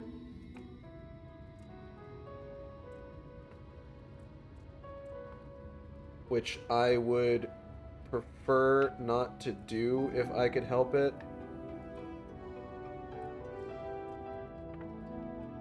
Because, like, I've talked about this before. Just, like, modern gaming hardware is so... What's the word I'm looking for? It's... Oh, God, there's a specific word I'm looking for.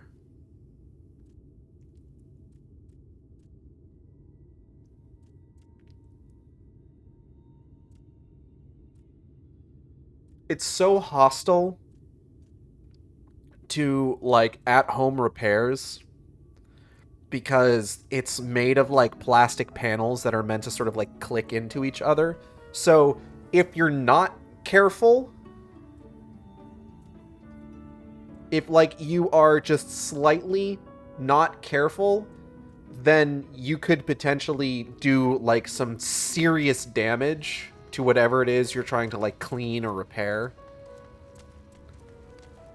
Whereas, like, previous generations of gaming, like, everything had, like, visible screws that you could, like, undo and pull apart. You would maybe sometimes have, like, tamper-proof screws where you need, like, a specific head in order to take them off. But overall, you were still able to take them apart. Like, I was watching, like, I was thinking about possibly, like, just kind of biting the bullet and taking this thing apart to, like, clean the circle button and just make sure that it doesn't stick anymore. And, like, I was watching a video tutorial of somebody taking apart a PS5 controller, and just, like, he's wedging, like, a flathead screwdriver between plastic panels, and just watching it made me nervous. Like, I wasn't even, like, this guy was doing it well. I wasn't even involved in this at any point, and I was getting nervous.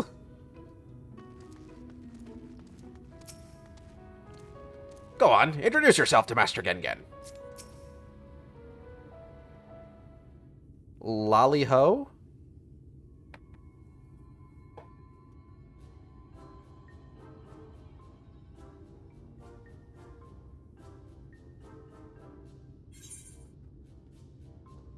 So this is a Mord.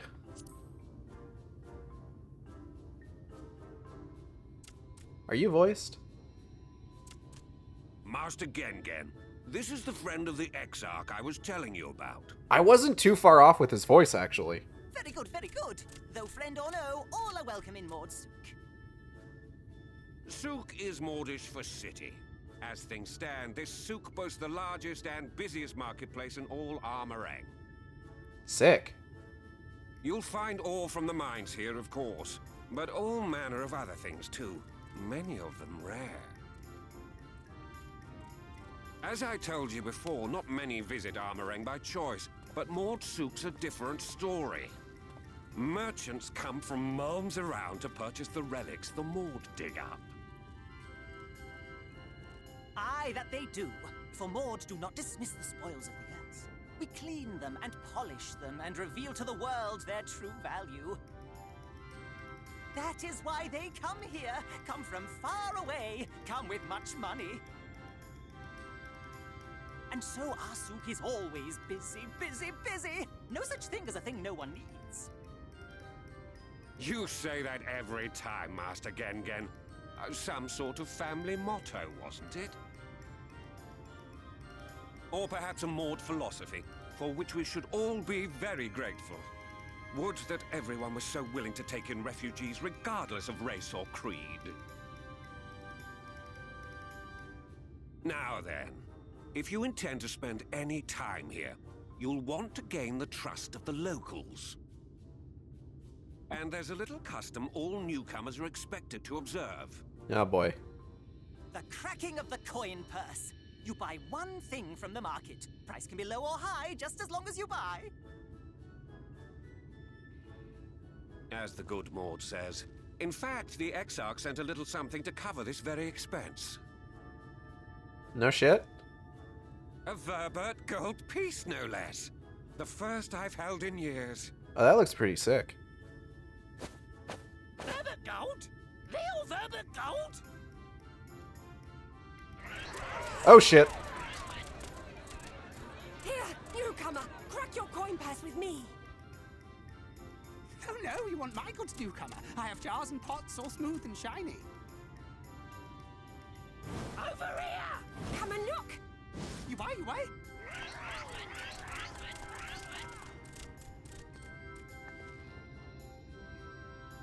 Enough of that! Calm, I say! Fuck off! This one must still journey through the barrens. Nothing bulky, nothing heavy, no pots. Nothing better for the road than a full belly. Spend that piece at Ronron's place, yes? Eat for 3 before you leave.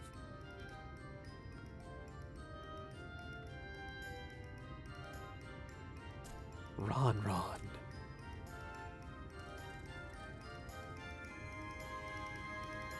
Ron. Okay. Hold on, I'm gonna try something to see if I can clean out the edges of this button here. 1 second.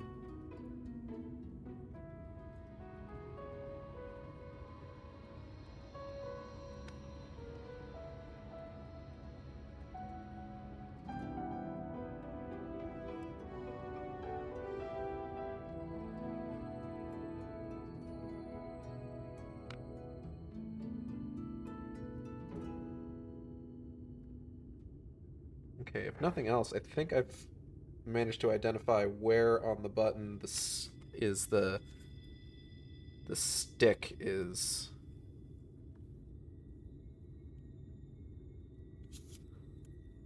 most egregious. Let's see if we can't just like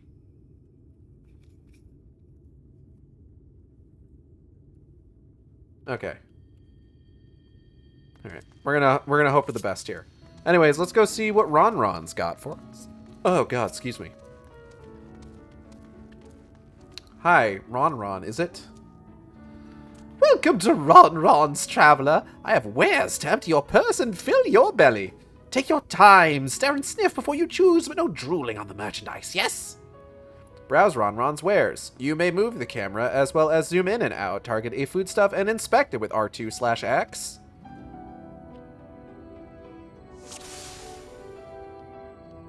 Now, what we got here? We got some skewers, just frogs. Oh, you'll like those chewy skewers. Find small frogs hiding under rocks, spear with stick, then roast over fire. Crackly on the outside, gooey on the inside, perfect for snacking. Cool, man. Meat. That's my ever-boding bounty, made with the best parts of the lizard, cured with special spicy spices. Some find the smell challenging, but it'll warm you up on chilly desert nights. You can understand why Eigeld might be hesitant to eat lizard. Bread. I call that mush loaf. The middle is stuffed with bittersweet cactus fruit, so even if the bread dries out, it's still moist inside, keeps you going in the heat. I see. Worms. Everyone's favorite. Plump white worms slathered in honey. Once you eat a glazed wriggler, you'll never want any other treat.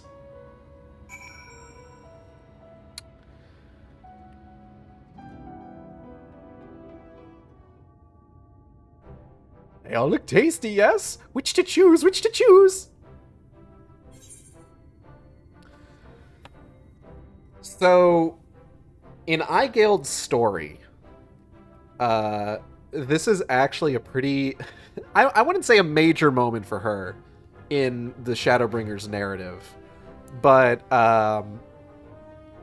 it turns out she finds out she actually really likes the glazed wrigglers. Bunny, I will take the glazed wriggler. Too good to resist, eh? That's what I would have chosen. You have the gold. Coin. And done! 1 Verbitite honor buys you 15 jars! What? I got 15 jars of glazed wigglers. Aw. Oh, it's crunchy. Disgusting.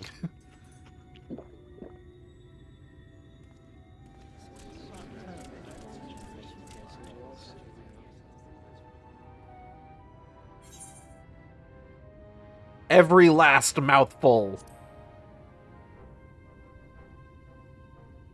What an appetite! What a belly! A new legend is born in Mordsuk.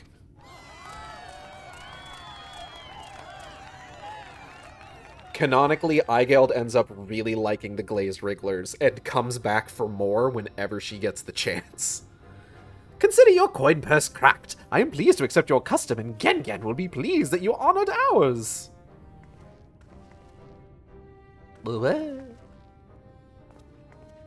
Keeping the merchandise down, yes? No returns. Okay.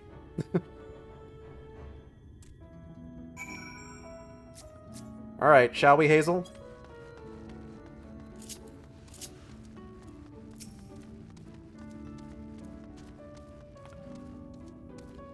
I've never seen anyone eat so much of Ron Ron's cuisine in one sitting. You have a stronger stomach than I.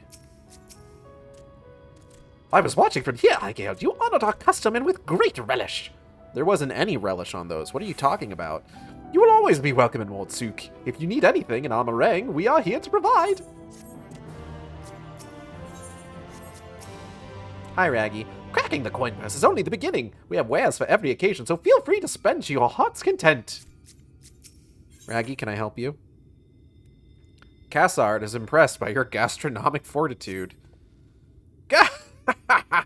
You have courage, my friend. Ronron's wares are more exotic than harmful, but I don't envy you. The bellyache you'll have on the morrow. Right, now that you've eaten, I expect you're eager to get back on the road. Would you mind if we delayed our departure a touch? I have a few deals left to close before I conclude my business here in Mordsuk. Yeah. Oh, offering your services, are you? Aye, well, an assistant would certainly help hurry things along. I have a receipt here for some goods that need picking up from the market. All properly paid for. You just need to do the lifting and carrying. Here you go. Okay. I'll go and take care of some last-minute haggling then. See you in a bit. You may view the market receipt at any time during this quest by using the relevant item in the key items menu. Let's take a look. Table cactus, Thonton, iron ore, Tholtol. Nabatharang antiques, Meal, to be collected from Mulmul. Thonton, Thiltil, Thonton, Thiltil, and Mulmul. That's Ronron. Ron. That's Jinzin. Stack of crafted armaments. Hello. Buying supplies at the right price is a simple enough task. Transporting the damned things, on the other hand, is a different matter entirely.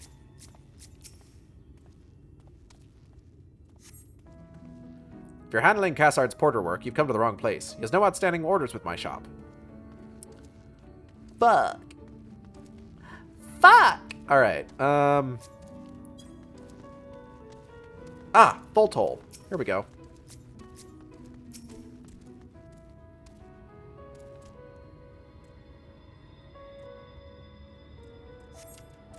Cassard sent you, did he? Right, yes. What kind of ore was it again? Hold on, I didn't realize I was supposed to be paying attention to that. I thought they would just know. Where's my phone? Uh-oh. Oh, no. Okay, hold on.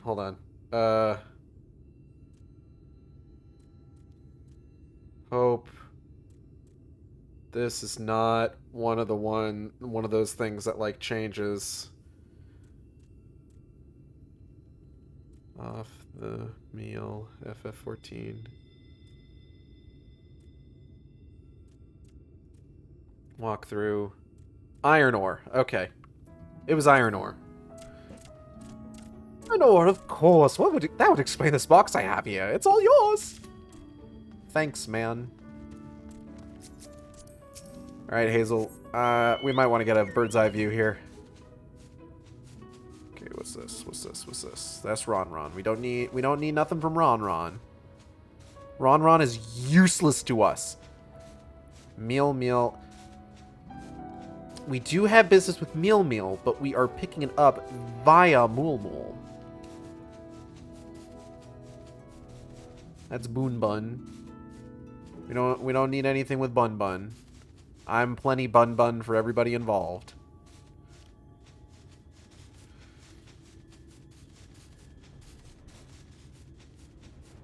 There's Mulmul. Woohoo! Lovely, lovely pots.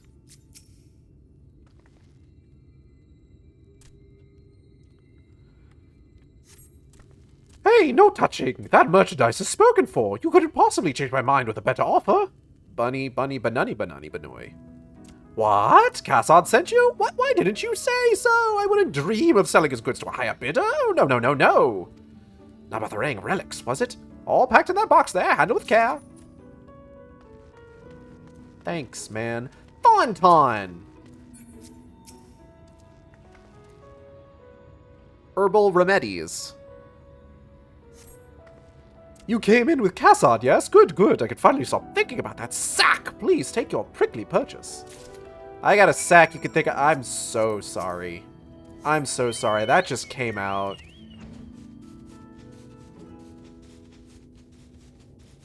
That just tore its way out of me. I apologize.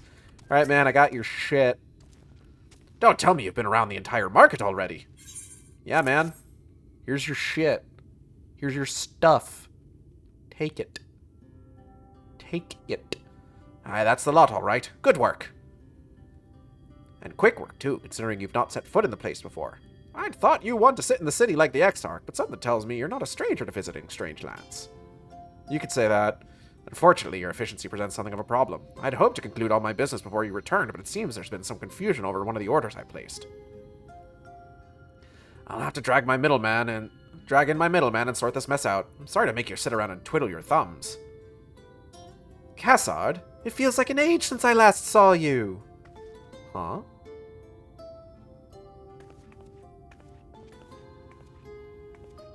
Well, if it isn't the lovely Tesleen. It has been a while, but your timing couldn't be better.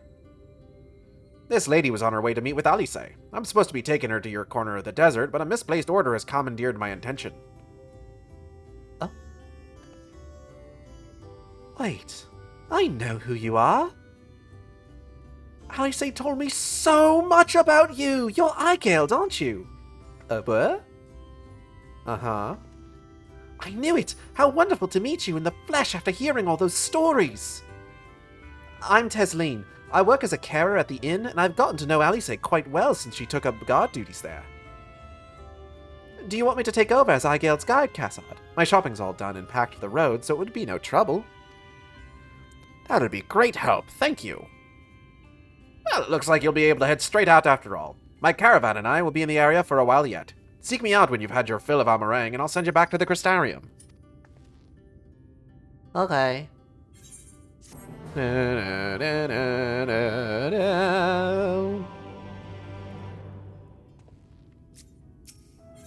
Tesleen is eager to set off.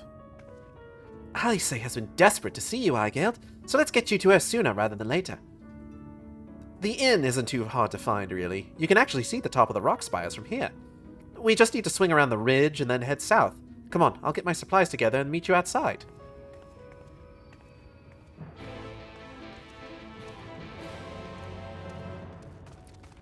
She seems nice. All set? Oh, I should probably mention the wildlife. While most of them will leave you be, if you keep your distance, the local coyotes have learned to prey on folk heading home from the markets. I can usually swing a sword well enough to fend them off, but I may have loaded myself down with too many bargains today. Do you think you can handle any beasts that try to make a meal of us? Yeah, sure. I thought you might. Alice was always saying how much you... I mean, let's get going, shall we? Wait, what did Alice say about me?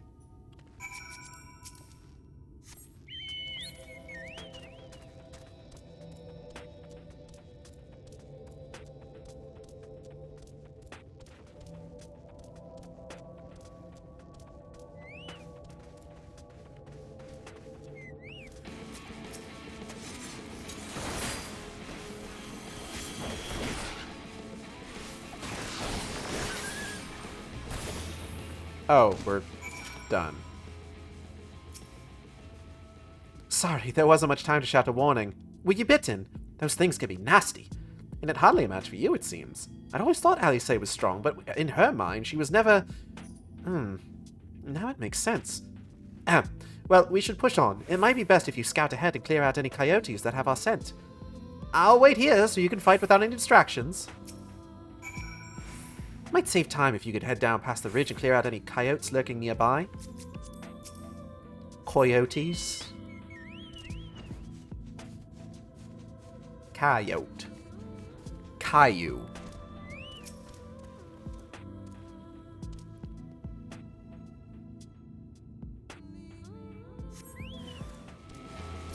Ah.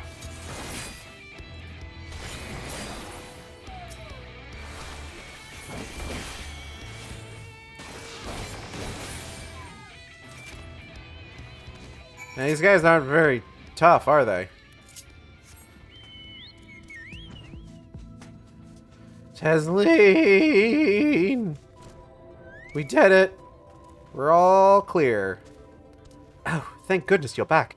I could hear the howling and snarling from here. Frightful creatures. Let's hope the rest have seen your handiwork and know to avoid us now. I need to get these supplies back to the inn.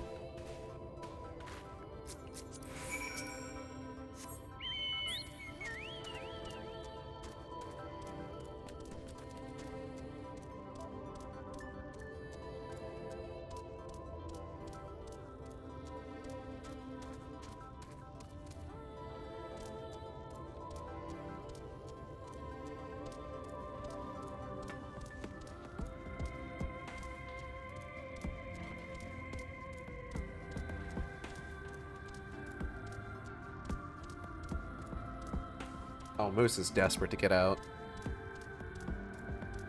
I mean, I might need to take a second once we finish this up so that I can let him out into the hallway.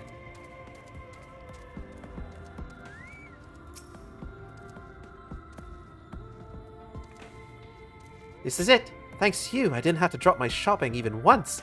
Come to think of it, I'm glad I didn't make the trip alone. It seems you ended up escorting me.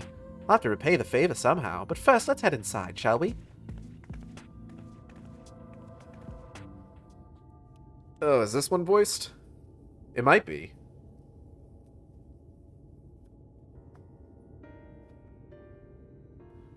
Aw. Aw?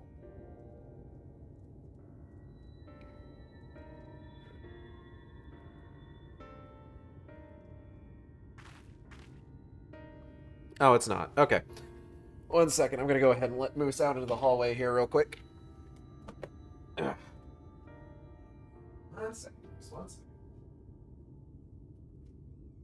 Get out. Go on. Go on.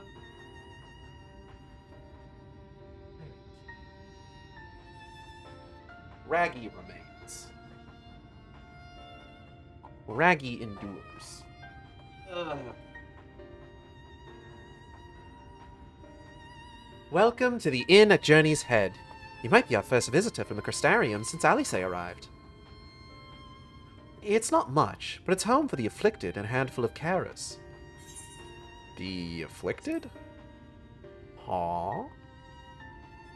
You don't know?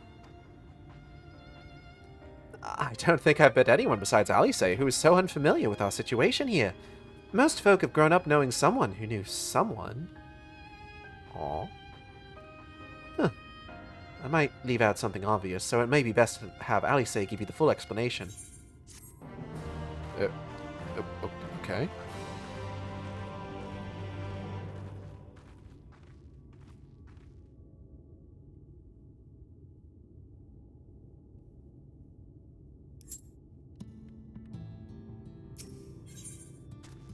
Following in her footprints, Tesleen casts her gaze around the inn, hoping to spot Alice.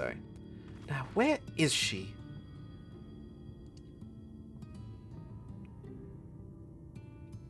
I think she might be out on patrol. You could wait, I suppose. Why not go and surprise her? She usually takes a look at things from the watchtower at first, so you might be able to catch her there. It's not far. Head out the south side and you'll soon see it. I'll stay behind in case she comes back while you're gone. Alright.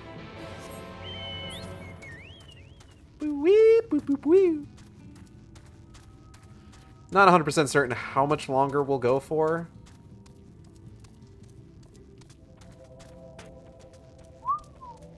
Look at that.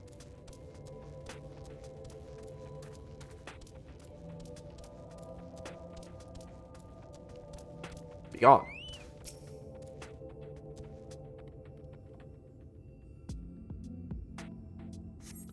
Alisei is nowhere to be seen, but you spot fresh footprints on the ground. They look to be about the right size. Oh, yeah, there they are. Small footprints. She tiny. The small footprints lead off to the northwest. Oh, here we go.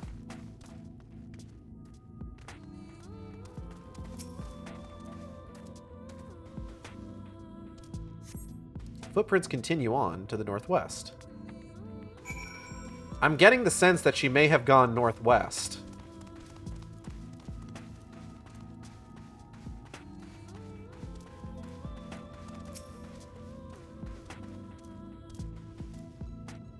These seem more westward. These footprints curve around to the west. I see something.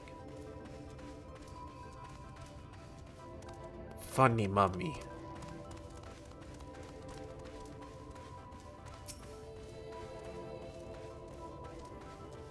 Oh. Okay.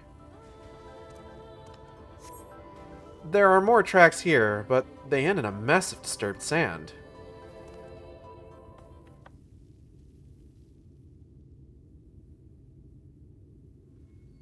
How strange.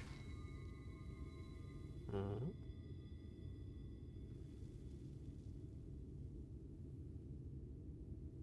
Damn.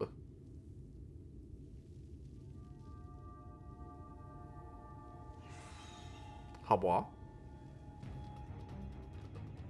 Oh shit, a fucked up thing. Oh. Girl, your fall damage. Is that... It can't be.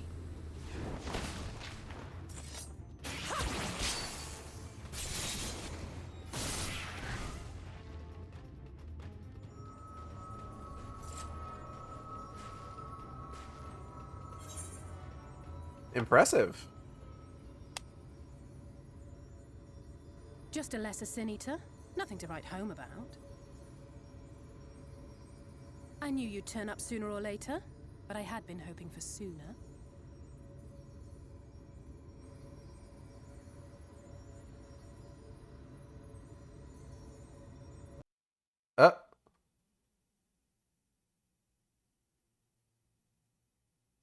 Something just happened.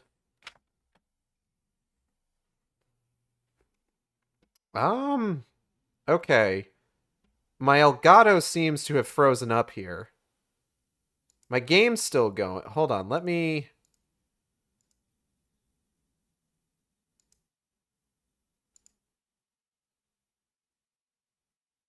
I'm not sure what just happened. Give me a moment. Might need to just reset this real quick. Raggy, we lost the feed. At least on the stream. I do appear to still be going, which is nice. So it's not an issue with OBS. It's an issue with the capture card itself.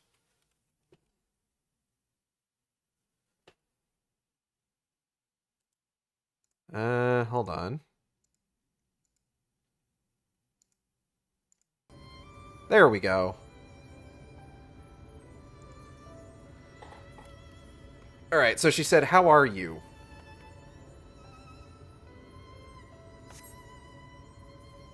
Yeah, I'm alright. Bunny, bunny, banani, banani, banoy, bunny, bunny, banani, banani, bunny, bunny, banani, banoy, bunny, bunny, bunny.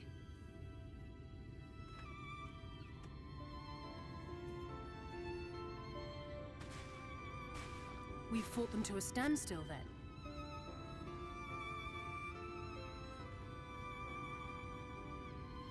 The XIV did say that the Empire seemed to have drawn back when he last looked in on the source. But without knowing for sure how fast time was passing there, I couldn't help worrying that a lot might have happened since then. I'm heartily relieved to hear that it hasn't, just as Alphino must have been. As you can imagine, both he and Urianger were desperate to hear the news from home when I arrived. I haven't actually seen Thancred and Y'shtola yet, but they will have heard all the latest developments from the Exarch by now, or should have at least. Uh-huh. When I think of how frantic Tataru and the others must be, I want nothing more than to rush back and reassure them. But we still haven't found a way to reverse the summoning. And even if we had, we couldn't just ignore Urianger's vision. Urianger had a vision? Oh yeah, that's right, he did. That was He explained, may use wasn't it? 10 words where one would suffice, and they may often obscure as much as they reveal. But on this matter, he was as clear as day. I do not doubt for one moment that he saw what he claims. Are you sure about that? Nor how difficult it must have been to speak about them. The 8th Umbral Calamity and your death aren't exactly topics for idle conversation. As much as I might want to go home, I don't want to go home to that. We can't allow the rejoining to happen, which means we have to save the first from the Sin Eaters. I wholeheartedly agree. I'm here to do the hero shit. That great wall of white is a remnant of the Flood. 100 years ago, the balance in the first tipped decisively in favor of light. From that moment, it rose and swelled with each passing day, and then, without warning, it burst forth like water from a broken dam. Fucked up. A colossal wave of pure light, drowning everything in its wake. Only Norvrant was spared. For the most part, living things are composed of ether of various different aspects. But when exposed to such a flood, their etheric harmony is shattered, and their natural form breaks down. Uh-huh. Then they either perish, or are warped into mindless abominations. Oh, is that what's happening? Fucked up, true. Yes, that's how the Sin Eaters came to be. They were once living creatures, or people, that were caught in the path of the Flood. Once the change is wrought, there is no going back. In that instant, they are gripped by an insatiable appetite for ether, and will happily gorge themselves on any living thing within reach. But even that is not the worst of it. Sucks. The stronger Sin Eaters can plant light in us, like seeds in soil, corrupting our ether, and triggering the birth of new monstrosities. I dislike this greatly. They are creatures of base instinct. Not a fan. That exist only to feed and to multiply. They feel no pity, know no remorse, and are utterly deaf to reason. Which is why they must be destroyed. Every last one of them. Damn, alright. The infirmary is full of the Sin Eaters' victims, left here to spend their final hours waiting for the change to overtake them.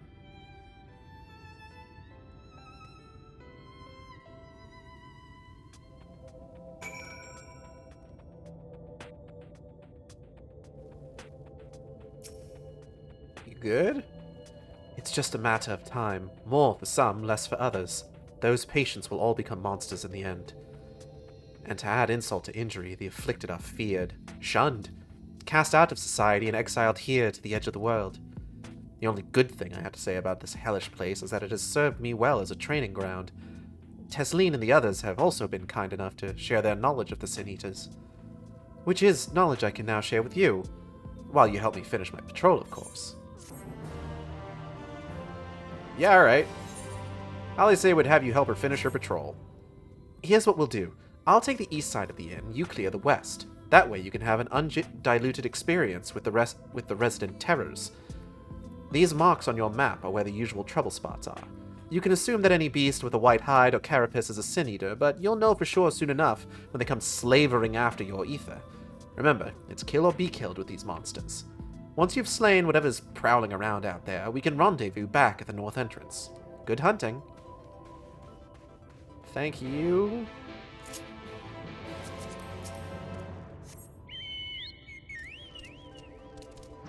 Thanks, I think. Destination. I sense a hostile presence. Oh, shit.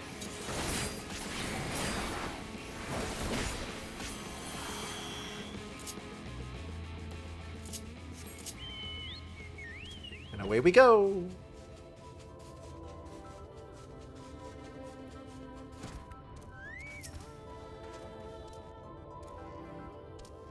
Do, do, do, do. Nothing. And away we go.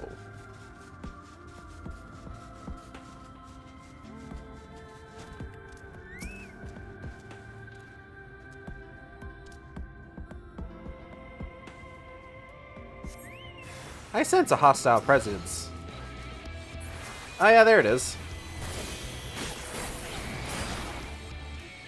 Fuck you.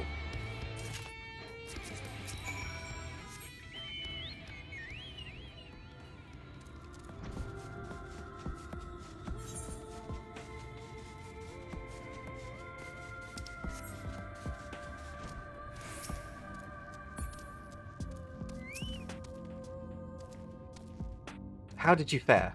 Bunny bunny but nunny but noy but nunny. I sensed a hostile presence. Ah, I thought there might be one or two lurking on the fringes. Nothing out of the ordinary for this area. I expect you noticed it yourself, but individually these lesser sin eaters are no more deadly than any natural predator you might encounter in the desert. It's when they appear in numbers that they pose a threat. Much like the void scent, they have an unfortunate tendency to flock to the strongest of their kind. Thus, when a powerful sin eater goes on the hunt, it might be attended by a veritable swarm of weaker kin. Imagine an army of such creatures descending on a village or hamlet. That's the basic idea behind my patrols, to call their ranks often enough that their numbers will be overwhelming when the big ones come out to play, and you've certainly helped on that front. Let's report our victories to Tesleen, shall we? Sure.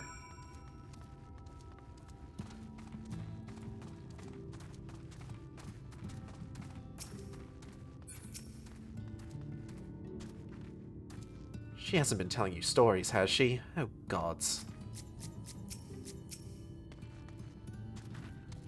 Alice tells me you helped her out on her patrol. You have our thanks, and my apologies for leading you from one battle to another, ever since the moment we met.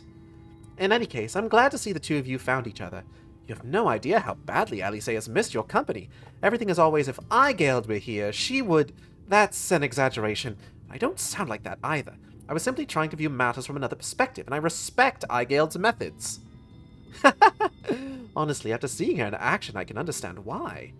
The way she leaps into the fray without hesitation, it really is something to behold. I might be a little smitten myself. I'm only teasing. I've no doubt she deserves all the admiration she gets, just as you do.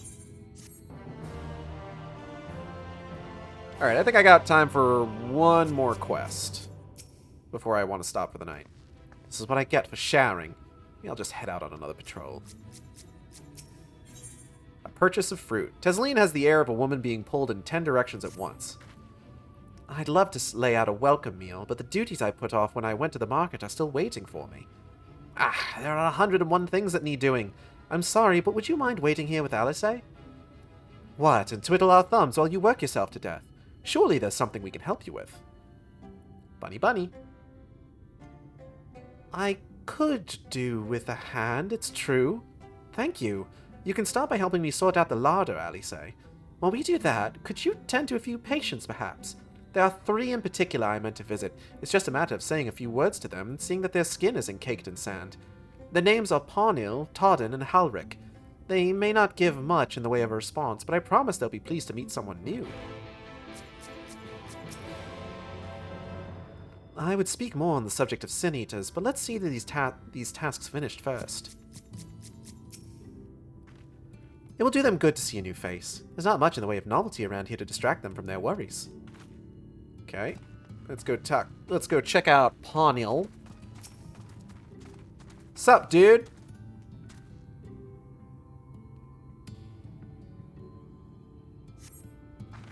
Thank you. You're welcome? You're Alice's friend. That's good. Todden!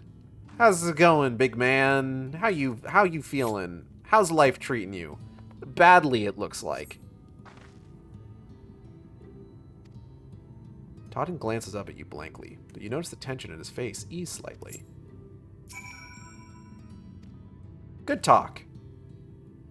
Halric! Hey there, little man. Oh, you are a child. That's, oh, that's just great. How's it going, kiddo?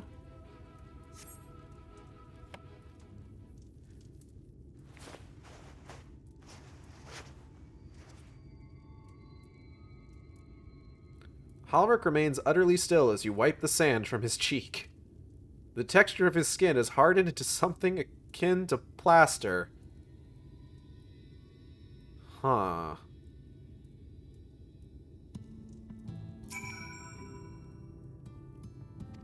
That's concerning.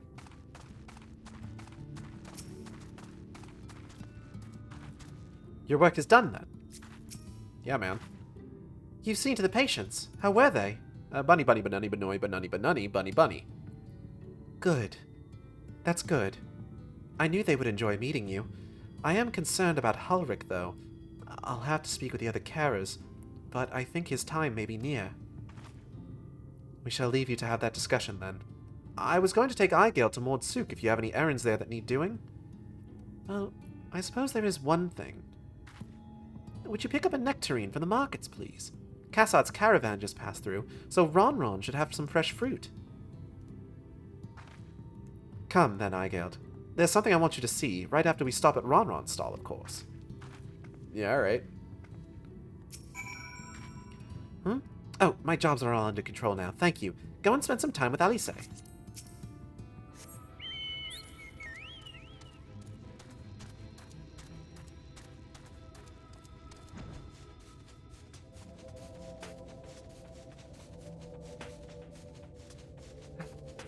While we're heading towards this next checkpoint, or this next goal, I do want to take the opportunity to thank everybody for coming by the stream. I hope you all had a good time. I know I did.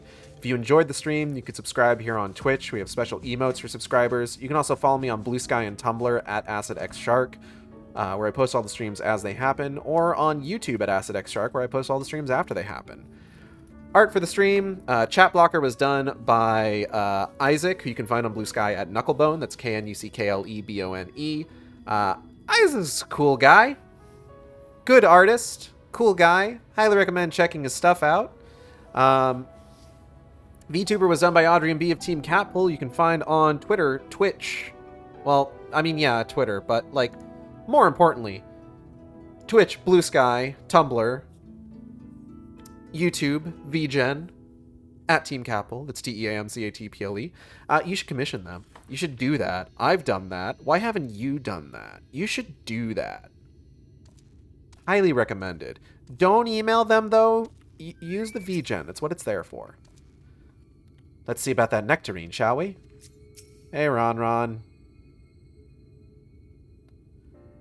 Oh ho! Back again, are you? You need another taste of Ron's wares? I might go for some more glazed wrigglers, yeah? Actually, we're looking to buy a nectarine. Do you have any in stock? Oh, yes! Nectarines, peaches, grapes, fresh and juicy. Given how richly you cracked your coin purse with me, I might still owe you food. Here, take this one, free of charge. Oh, sick, thanks. Gods, I've never seen a Mord merchant give away something for nothing before. How much coin did you spend here?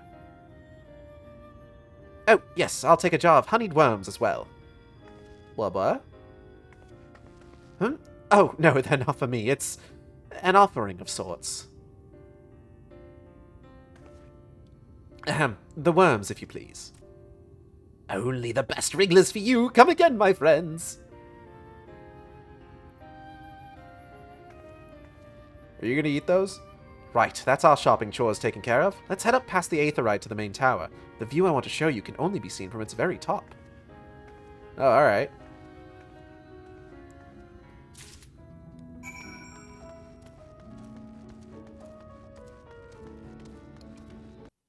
Oh. What is up with my capture card today? It's very strange.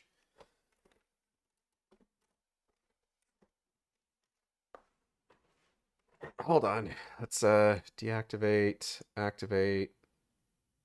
Nope, okay. We might need to do like a full unplug and replug.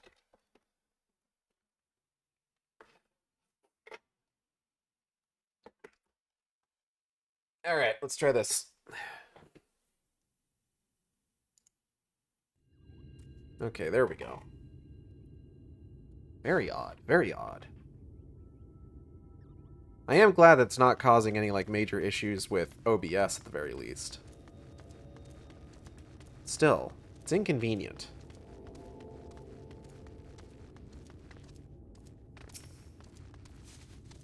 You need something? Oh. Raggy, what did you do? Okay, hold on. Oh, man. All right.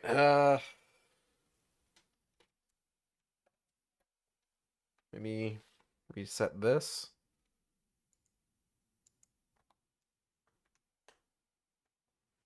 Nope. Okay, this is weird. I really hope my Elgato's not on the way out. That would just be...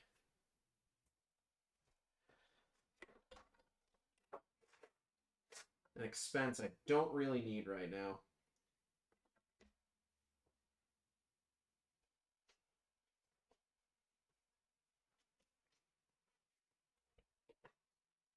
All right.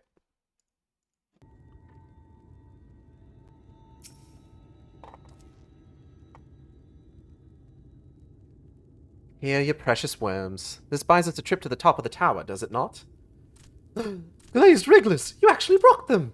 I really shouldn't let you, but just this once, all right? Only once! Never fails. Shall we? Yeah, all right.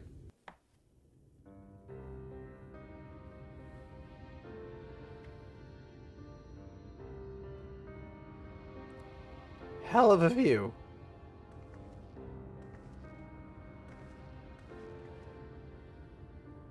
Look, over there, where the wall is broken. Oh yeah, I noticed that. Do you see what lies beyond?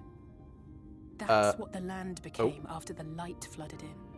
An empty white nothingness. Can't imagine ever going there for any reason. Life cannot exist in such conditions. The primordial light would wreak havoc on the body's etheric balance.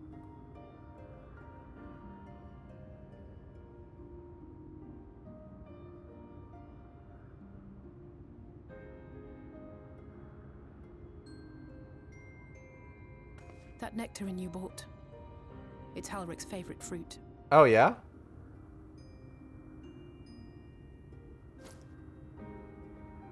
Does look pretty good. Most of the patients, Halric included, survived the attacks of powerful eaters. But their fate was sealed all the same. The monster's corruption has entered their bodies, and their very essence is being subsumed by light. Fucked up if true. The twisted state of the world itself just makes matters worse. Under normal circumstances, a person's ether naturally tends to equilibrium. But for these poor souls, the opposite is true. Sooner or later, every single one of them will turn.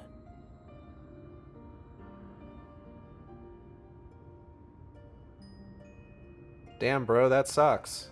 Tesleen and the patients, they all know this. They know what has to be done before the change goes too far, before the eater within takes over. The eater within. The preferred method is mixing poison into their favorite food. In my time here, I've borne witness to a lot of last meals. Oh, shit. I feel just as helpless as before. No matter how hard I fight, it's never enough.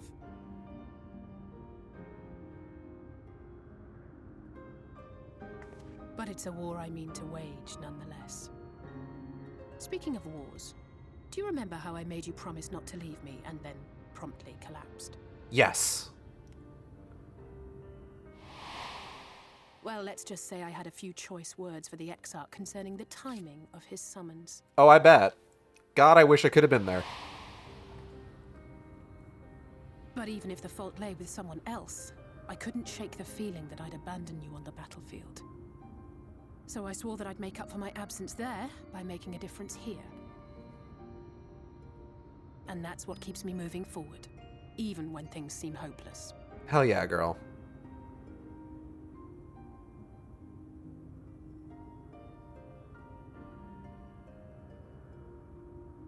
On which note, it's time we headed back. The longer we keep Tesleen waiting, the harder this will be for her. Uh-huh.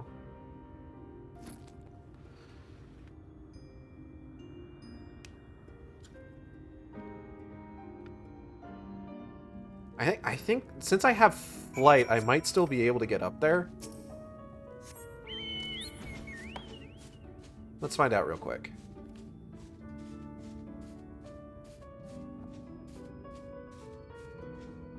We didn't even need to bribe that guy. I could have just brought us up here all by myself.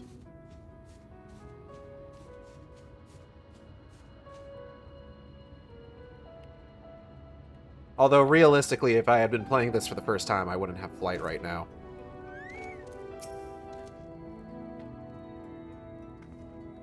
I'm glad I was able to show you that. When it comes to understanding the catastrophe which befell the first, one glimpse of the empty wasteland beyond the wall is worth more than an hour of Urianger's lecturing. And I needed you to know beyond a doubt that Tesleen has no other choice. The nectarine will be a kindness. It isn't just the threat posed to others. When a person becomes an eater, the pain appears to be excruciating. The carers are truly fond of their wards, and would spare them that suffering. It is their way of fighting back against a fate worse than death. Give the nectarine to Tesleen.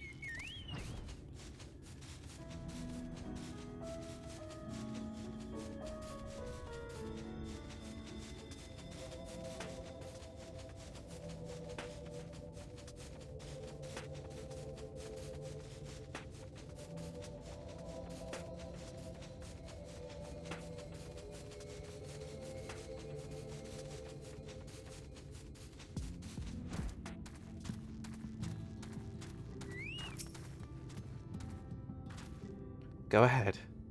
I think she's been waiting for us. Hey, girl, hey, how you doing? You're back.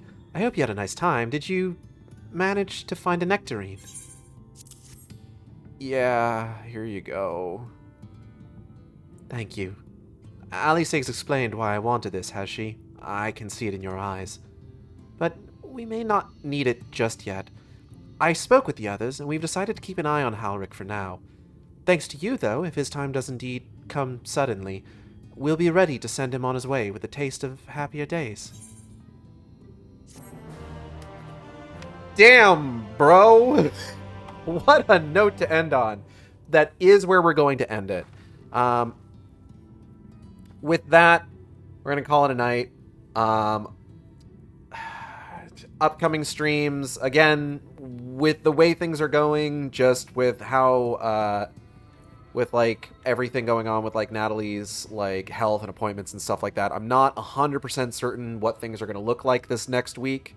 But I am going to try and get in streams where I can. So that, obviously, I can keep raising money for, like, medical costs and stuff like that. So if you ever have the opportunity to donate, please do. We appreciate anything anyone can give, and it all helps. What else?